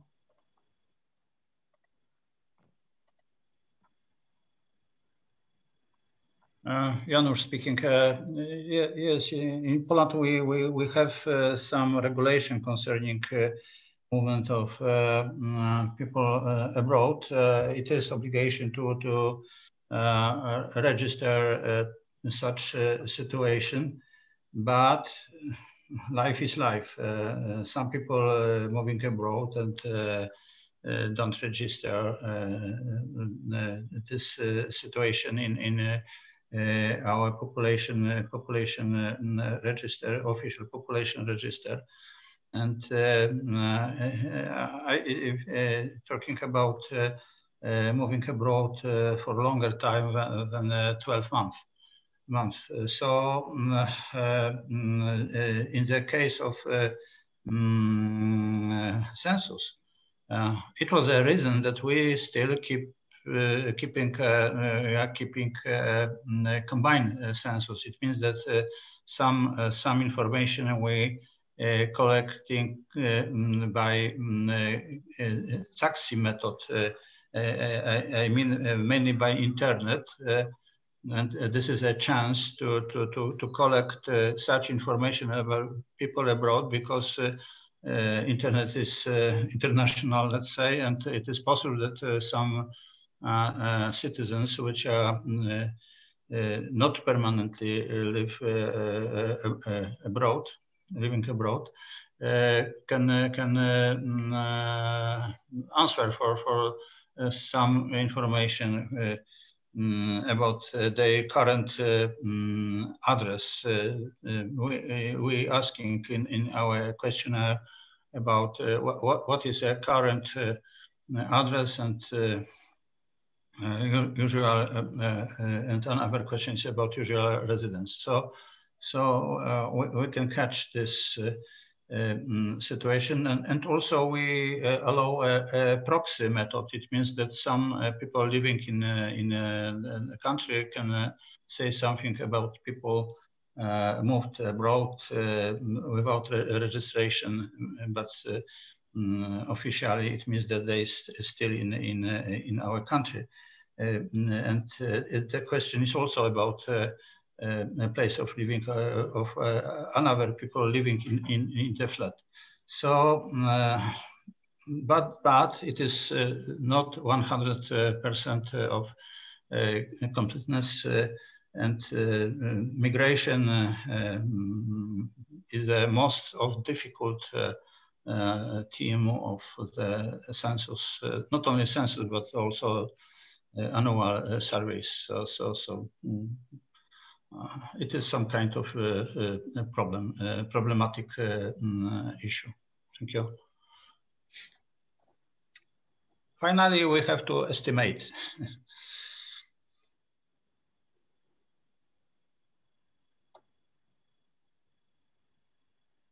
Дякую вам, пане Януше.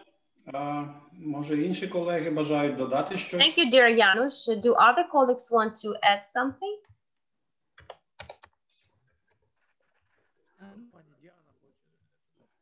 So, dear Diana, would you like to add? So the floor is yours. Yes. Please, thank you. The main concern is in register-based census definitely inaccuracy of resident data, especially in the population register. This has forced Statistics Estonia to develop an index methodology, as I told you, to verify and specify the register data on the basis of large number of other registers and data sources. From each register containing information about people living in the country, it is possible to get signs which are useful for making decisions, statistical decisions about persons. And why it is a big problem for Estonia as is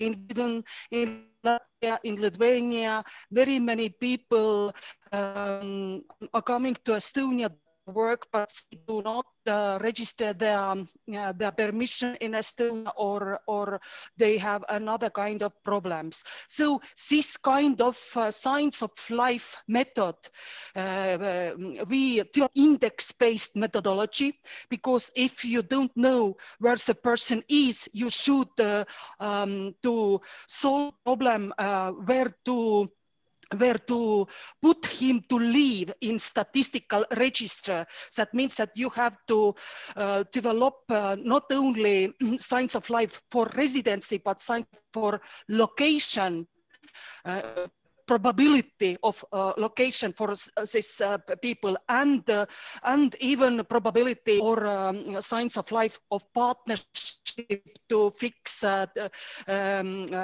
connection with family relations or household relations. Actually, this index, the methodology was worked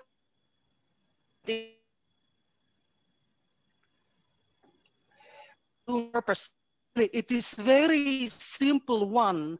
Index is defined yearly as a linear combination of signs received during the year. That means you need to study register data or data very often. The value and it can be considered a probability of the positive event. The person is a resident, for example, the pair of persons constitute of partnership couple, the household lives in the given dwelling, or things. Of course, in Estonia, we use, because of density, problems, we have a very low density, population density, and other aspects. We define the weights for signs. Thus can be solved by using multi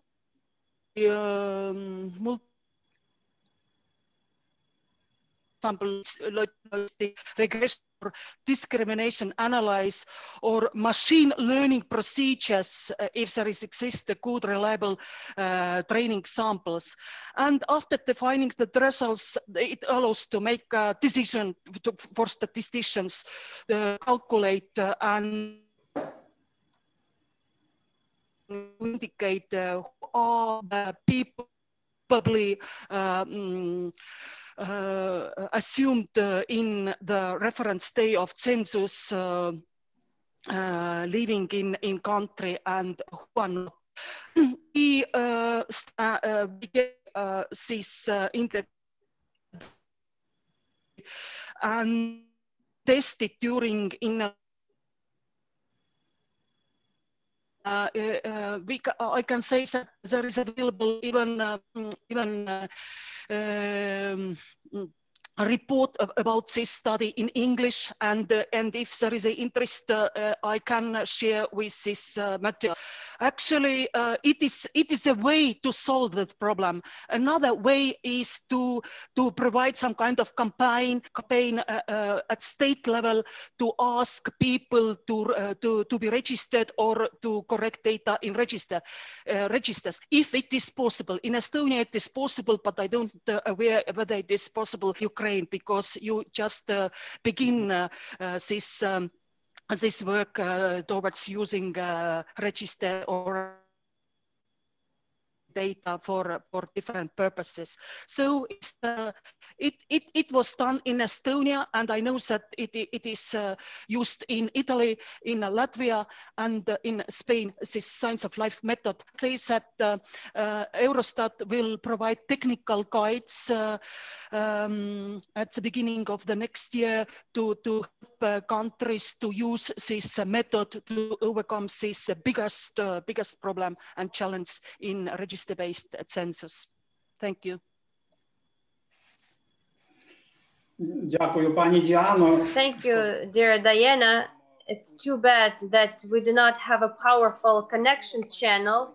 Perhaps, dear Diana, if you turn off your camera on your device, then the quality of the sound can improve. Because the next question is again for you. Is it possible to learn or find out with the legislative base that was created in Estonia to organize census, register-based census in English language? Mr. Oleg, I'm sorry, there was also another speaker who wanted to comment on the previous question. Danilo. The floor is yours. Thank you. If I understand the question correctly, it was about our registration. I must say that I'm a big fan of register-based census. Of course, there are differences between countries with huge out-migration and countries with low out-migration. And Slovenia is the case of country with huge in-migration and low out-migration.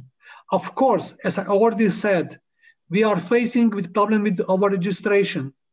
And right now, we are exploring a solution, statistical solution, that we are going to see for the records if there is no signs of life for the last 3 years, we will decide statistically to exclude this record from the population. In our case, as I said, this is maximum of 1% of population. So my question to the countries doing the field census is, are they sure that the coverage of in their census is 99%? I am not sure. According to my experience from the last census, and we are a small country, and of course we all know today people are moving around. It's very hard to get all people at home. There are many problems when you're going to the field. We are all facing with the problems in our surveys. There is declining participation and so on. So I'm not sure that any country can achieve 99% of coverage in field census. So here we have to wait between benefits. And in our case, the huge benefit, there are many benefits. It's a costs and data are available every quarter. So when we weigh these things, I think there is no doubt which method, which data are more useful, more quality, more timed than data from register-based census, which in fact we produce this every quarter. So, but as I said, we are now exploring the possibility to exclude records for the persons for which we didn't find any sign of life for the last three years. Thank you.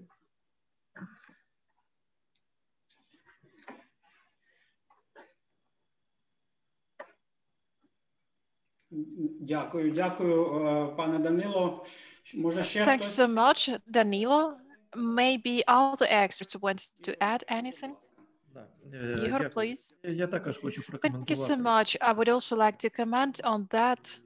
Як всі бачать, що це так дійсно питання. As all of us see, the question of migration is very relevant for all countries. As for the census, register-based census, the key word here is register. Слово реєстрація. Так, Register register is similar to registration. So everything that is outside of the registration won't be included. Answering the question that was asked, of course, it has a negative impact on the quality of data, on the quality after the register-based census. But is there a solution? It is easy to follow migration using the data of customs service. Unfortunately, this issue is related to the area, to the question which has been raised. My colleagues have already said that there is a need to introduce a unique identification number. By the way, we have it, or so-called PIN. If this register of people crossing the border, which we can obtain from the customs service, if it has PIN numbers, it will be easy to follow, because right now there is a huge number of people transferring the border, crossing the border near the border with Poland, because a lot of people just cross the border several times a day sometimes, but they're still registered in Ukraine. So if we had this PIN number, it will provide the opportunity to the statistical service to be able to analyze the absence of a person in a country.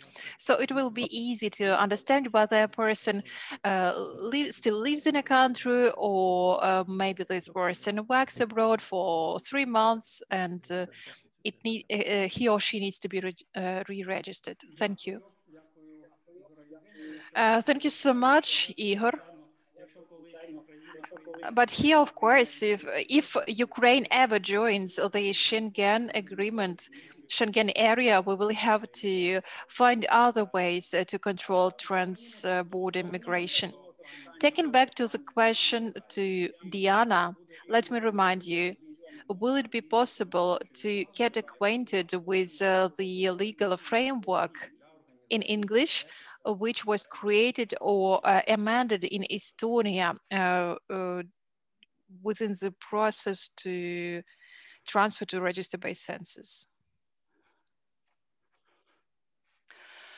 Thank you for this request. It is not available in English, but I can say that it was the first project during the start of register-based census approach in Estonia, and we negotiate for many years for amendments to legislation initiating new data collections into the employment register or into population register.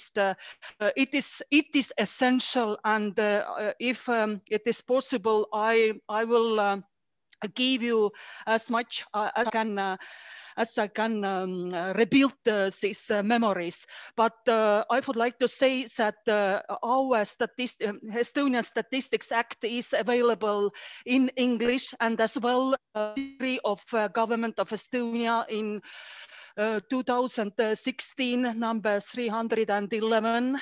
It is a special one regarding needs of it is in English and even in Russian, I think so. So it is possible to get them and to be acquainted. But regarding to previous comments, I would like to say that from my point of view, it is very important to Ukraine, first of all, develop methodology of population census, who should be enumerated during the census. We cannot save all the world, but we can say correctly that these population residents people should be enumerated during the census, and it is very important to establish de facto or de jure or legal registered population. You should define enumerated. And the second one, if you establish this population enumerated, the second is establish criteria, good census. That means that that after that you can say during the analyze stage whether the quality of information gained from registers are sufficient or not. And the third comment, I would encourage you to use only some of registers. I encourage to use very many data sources, because 1 or 2 or 3 registers is not sufficient. You should first of all to study one data source, and for that you need another data source. That means first step should be collect data on persons sources as it is possible. Then establish unique ID codes. If it is not, please build up mechanism to update data in registers at state level and use ID codes or pins at state level. After that, it is possible for you to link all people, all census objects, and study coverage, timeliness, accuracy, and so on. Thank you. It is from my side all. Thank you. Так, дякую, пані Діано. Я думаю, що Thanks so much, Diana. I think it would be just great if organizers of this event will reach out to all the participants and ask them to share information about all legal approaches, regulatory framework approaches, which we used during this transfer to register-based census, and we will be able to include this information in our guidelines. Okay, so let's proceed to our next question. Quality register-based census depends on the completeness. Of registers. What piece of advice can you give to Ukraine to fill in the registers as soon as possible? So the floor is yours, please. Who can take this question? I can repeat it if you want.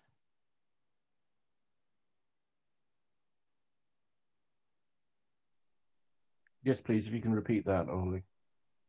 Okay, so the quality of the registry-based census depends on the completeness of the registers. What would you advise to Ukraine to fill in these registers as soon as possible, in particular the population register?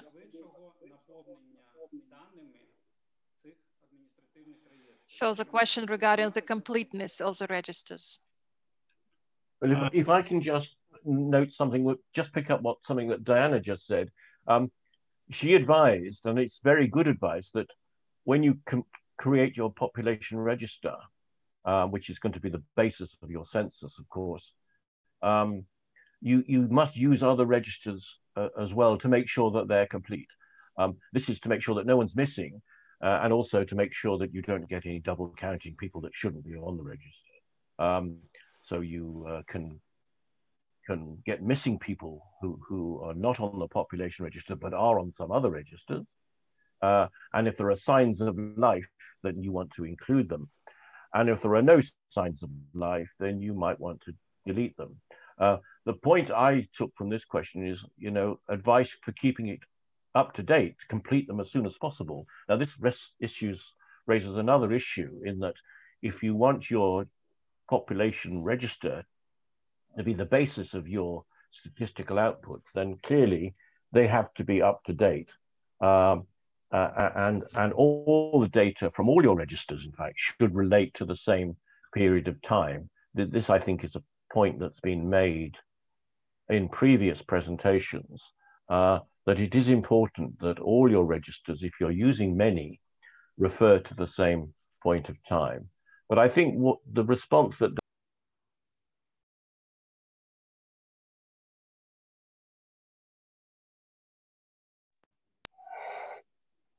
I just would like to add, is it possible? Yes, please.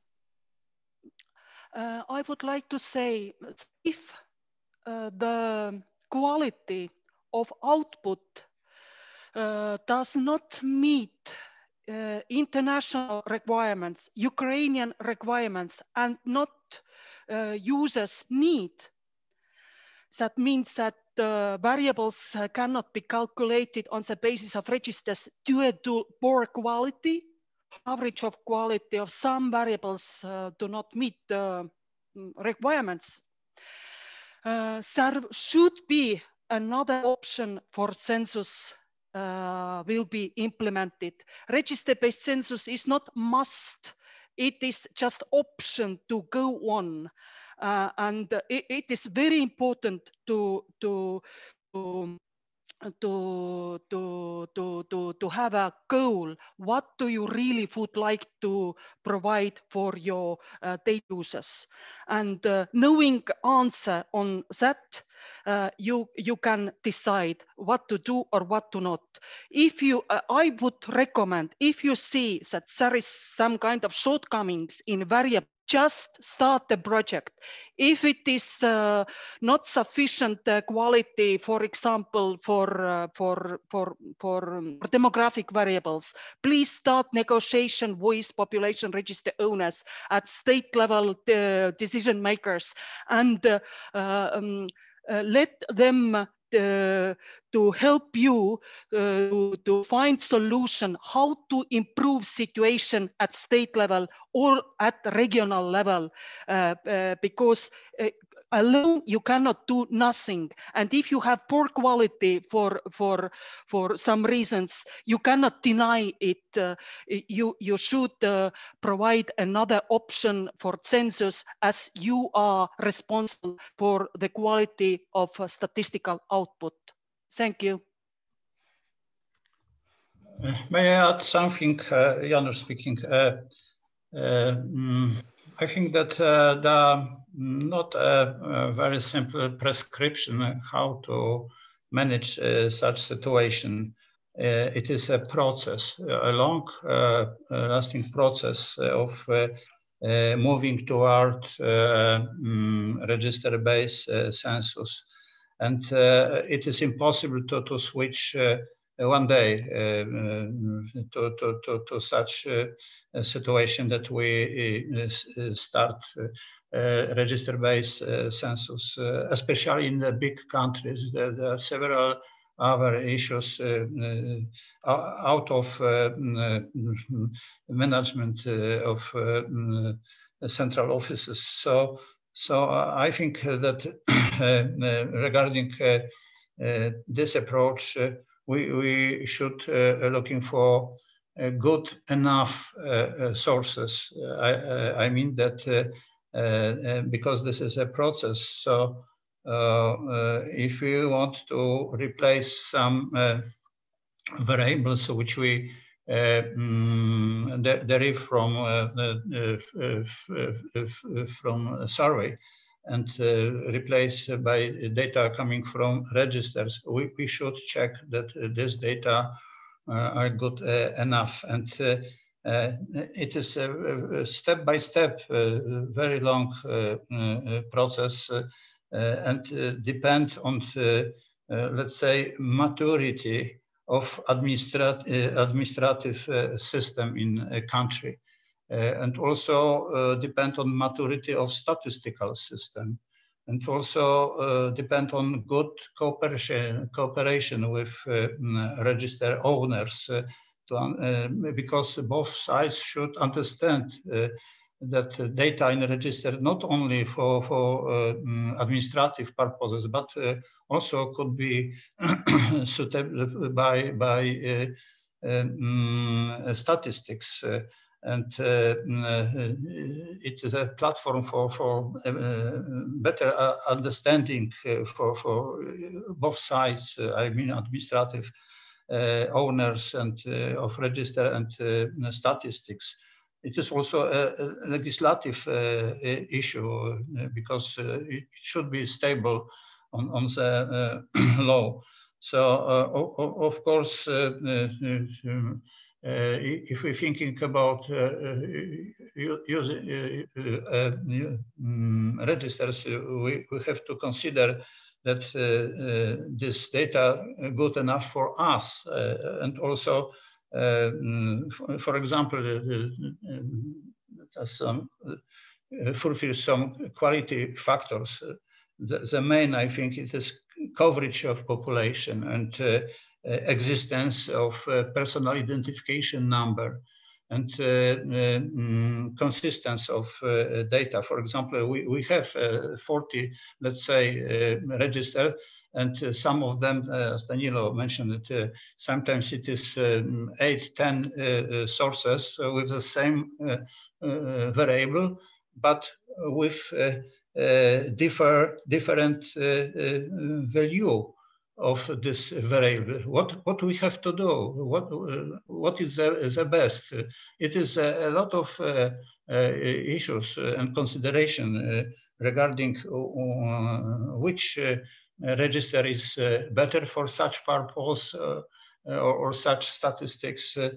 For another could be another register better, and which value is the best for this variable according to specific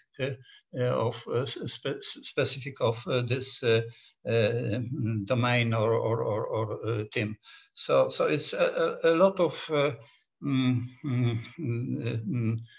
consideration and issues, and I think that it is a step by step. It is issue mainly of maturity of statistical institution, of methodology, and statistical and statisticians. So it is not not a simple order. For example, general director of prime minister to say, okay, from tomorrow we start register-based census. It should be, it is possible, but after this long process of moving toward the register-based census. Thank you.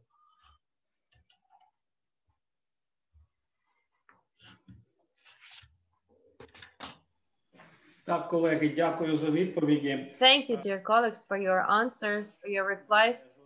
Sorry that we do not have a magic wand, you know, that can take us to register-based census quickly. Next question to Mr. Janusz. What is approximate cost, if it's not secret, of combined census of 2021 in Poland? Who developed census software for smartphones? Was it your own development, or did you adapt some well-known systems like CS Pro or Redate? Yes. The floor is yours. As micro is open. Okay. So regarding costs, it is our philosophy, our policy that the cost of 2021 cannot be higher than 2011. And it is published, so it was like Jan said, in pounds, it is we have such level in dollar concerning combined census. It is about 3 point something dollar per capita. So we keep this level also in next year. It means that because prices and prices rising and other situation, it means that next census will be cheaper than previous because we keep in real money the same level of costs of census in 2021. In zlotys, it is total 400 million zlotys. It means that it is about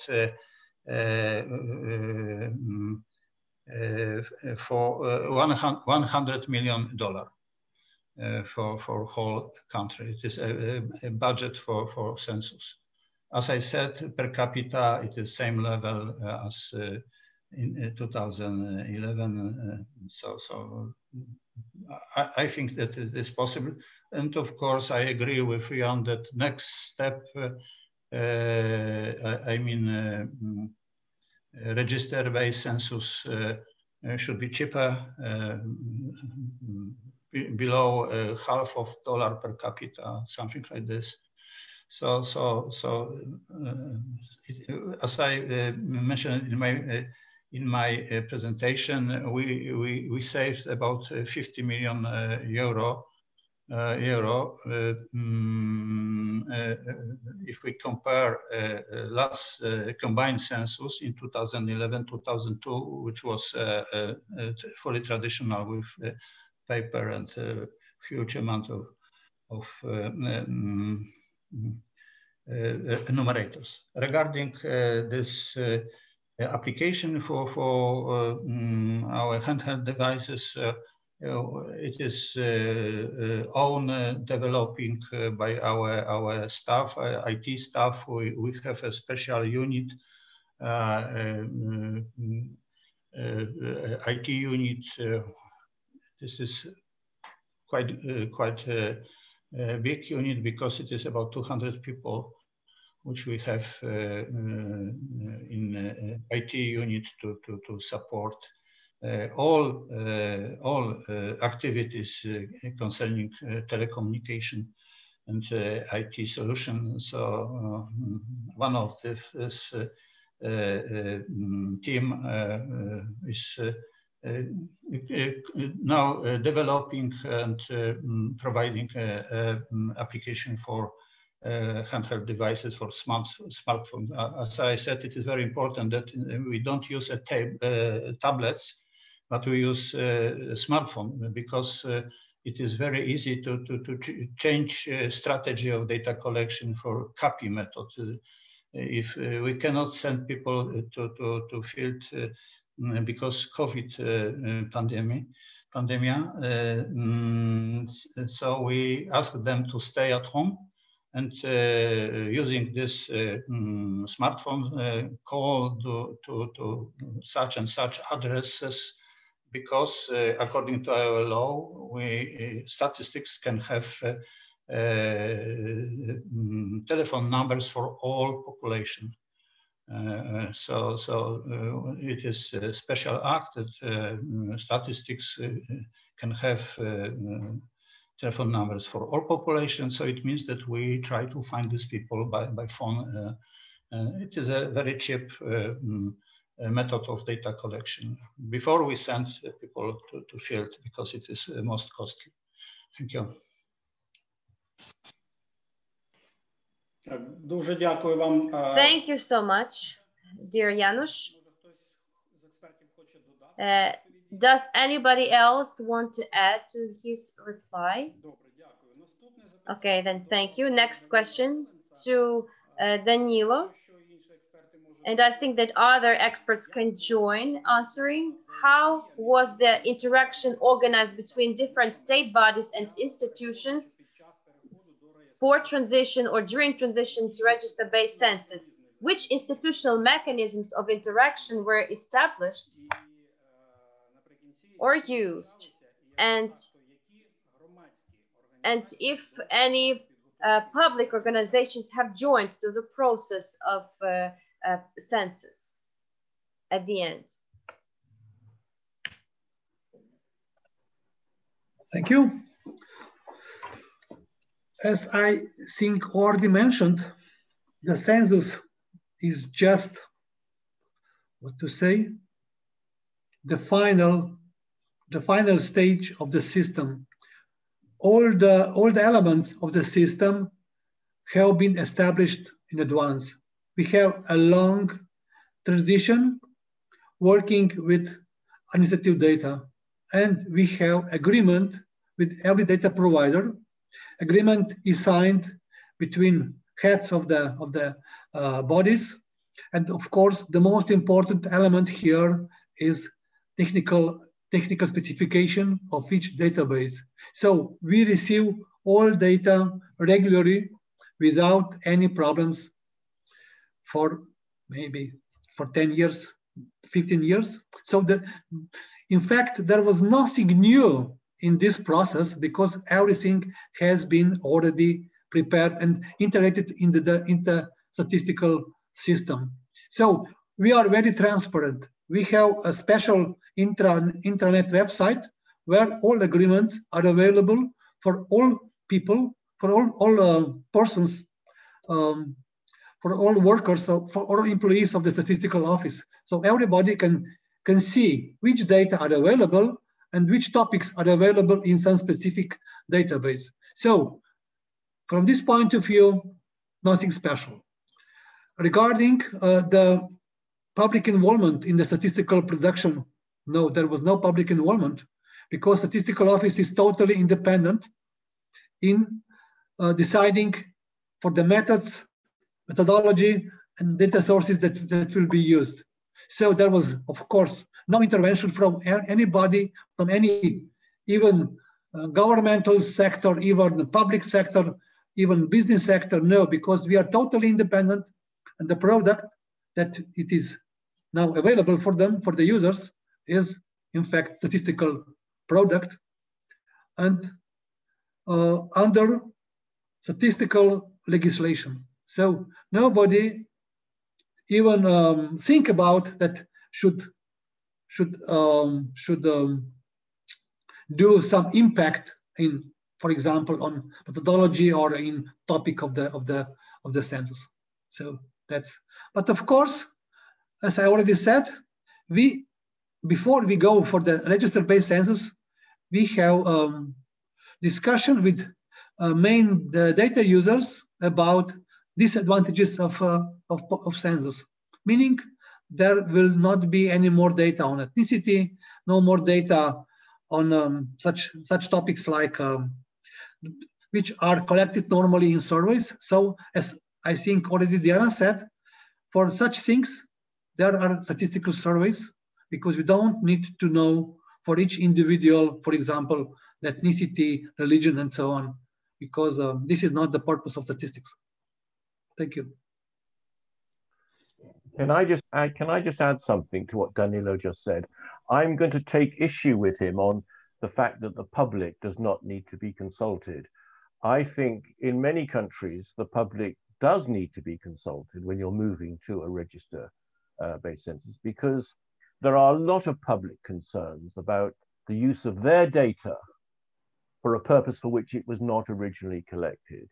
So I think public acceptability is in fact quite important factor to establish.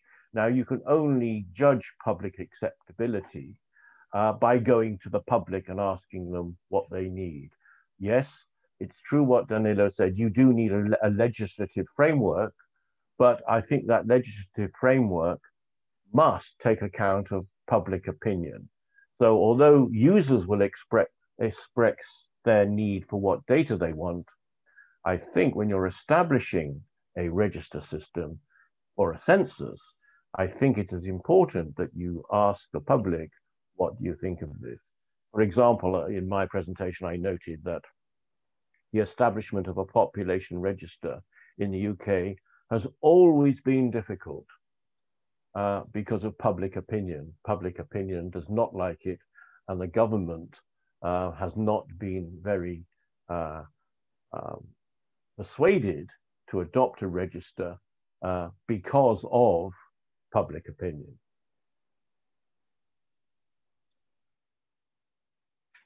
May I add something? May I add something? In our case, I think people will be more what to say,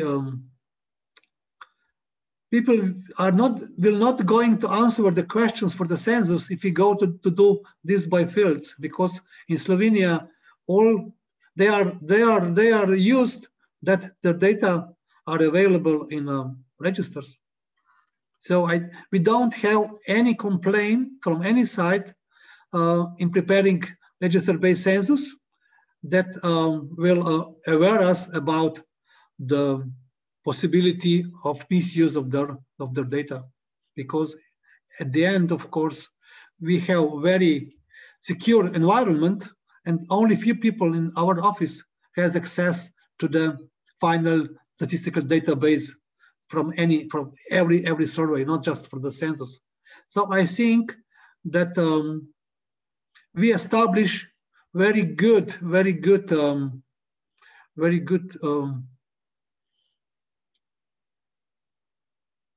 I can't find the word in English. Relationship. Yeah, not just a relationship. The people consider us as trustable institution.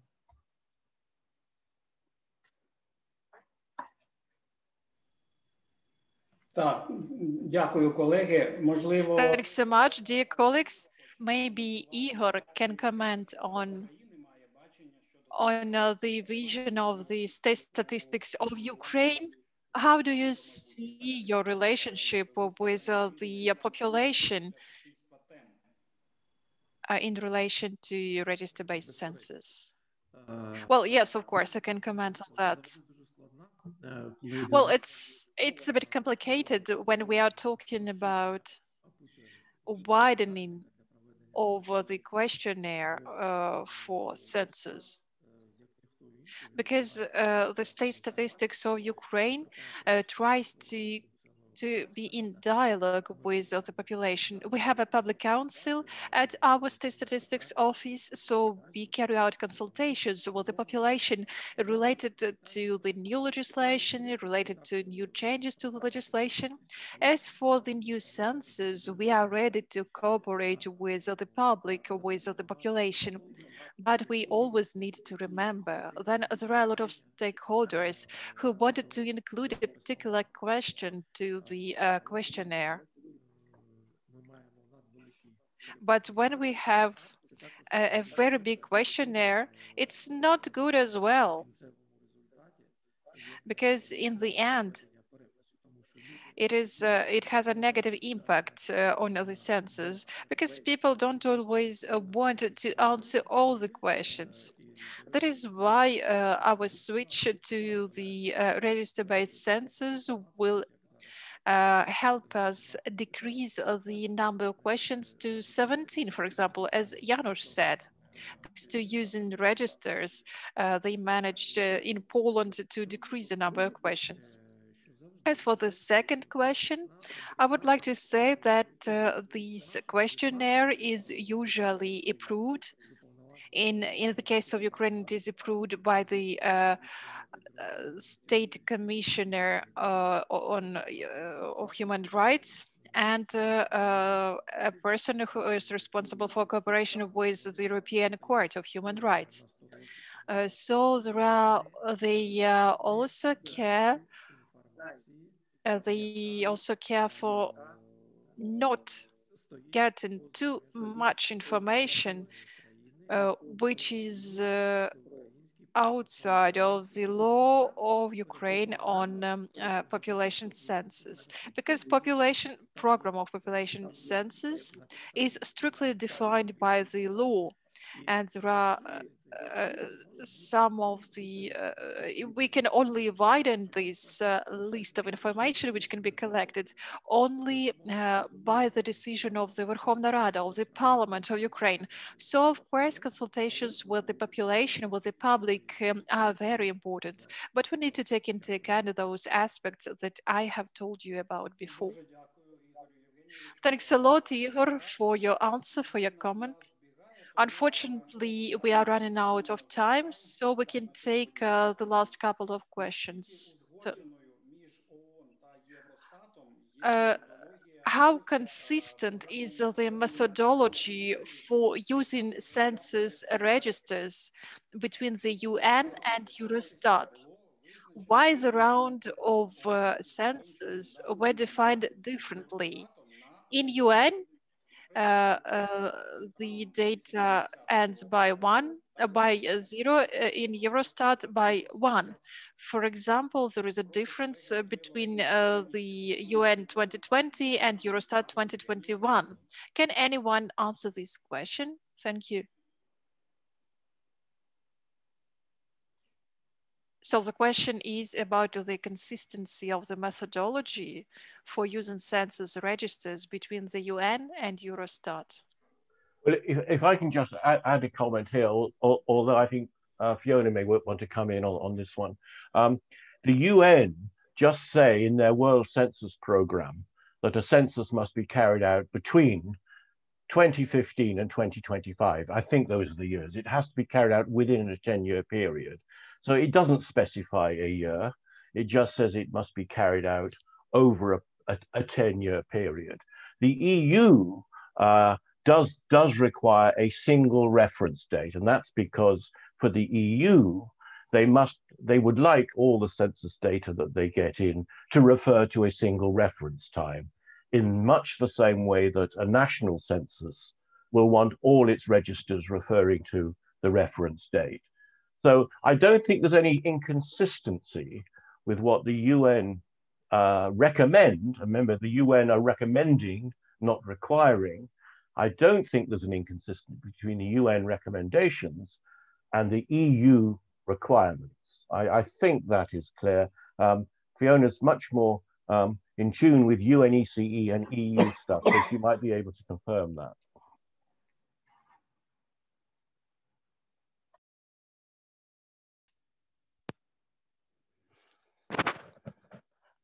I would like to add, I definitely agree with Mr. Yan, and I would like to add that it is absolutely good notice and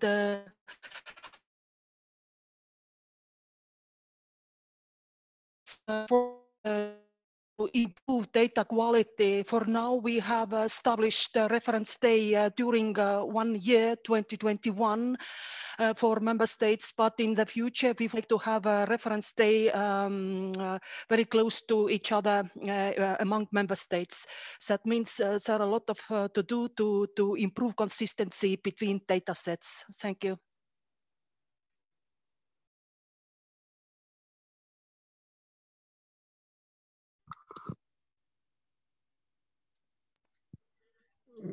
Дякую.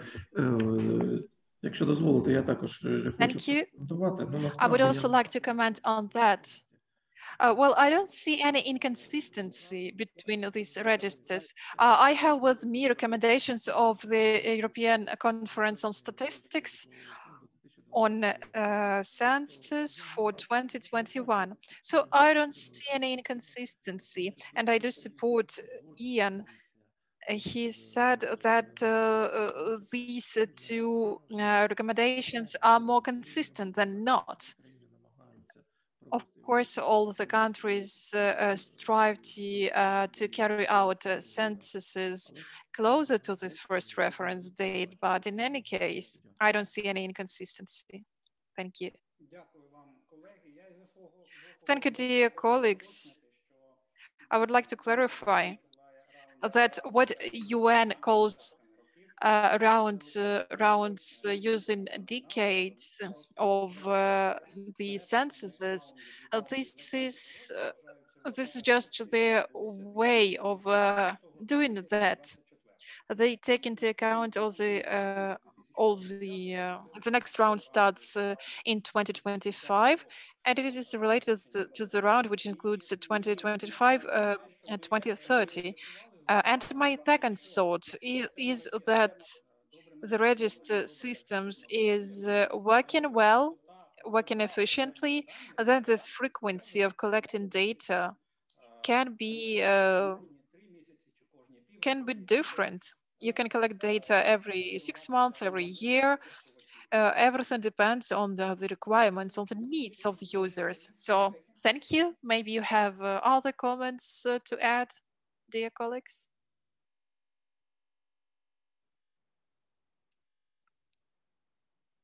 Any comments, suggestions?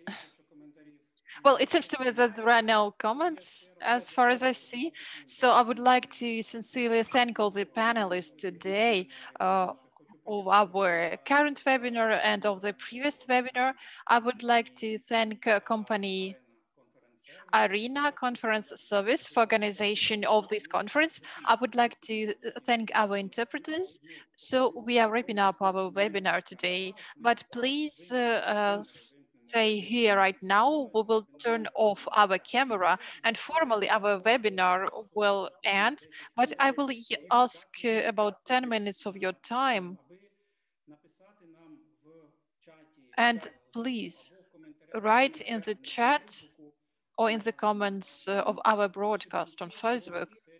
Please share your thoughts about these series of webinars. What you liked, what are your impressions, what we can do better in order to make our webinars more efficient and more useful to you. This information is very important to us for organization of our work in the future. So formally, we will turn off our webinar in about 10-15 minutes. So you have the opportunity to express your opinion, to share your thoughts. So thank you so much. We will see you next time in 2 weeks on the 9th of December, 10 a.m. Wednesday, when we will have our final conference, where we will try to sum up all the results and to discuss the way to our next register-based census. Thank you so much.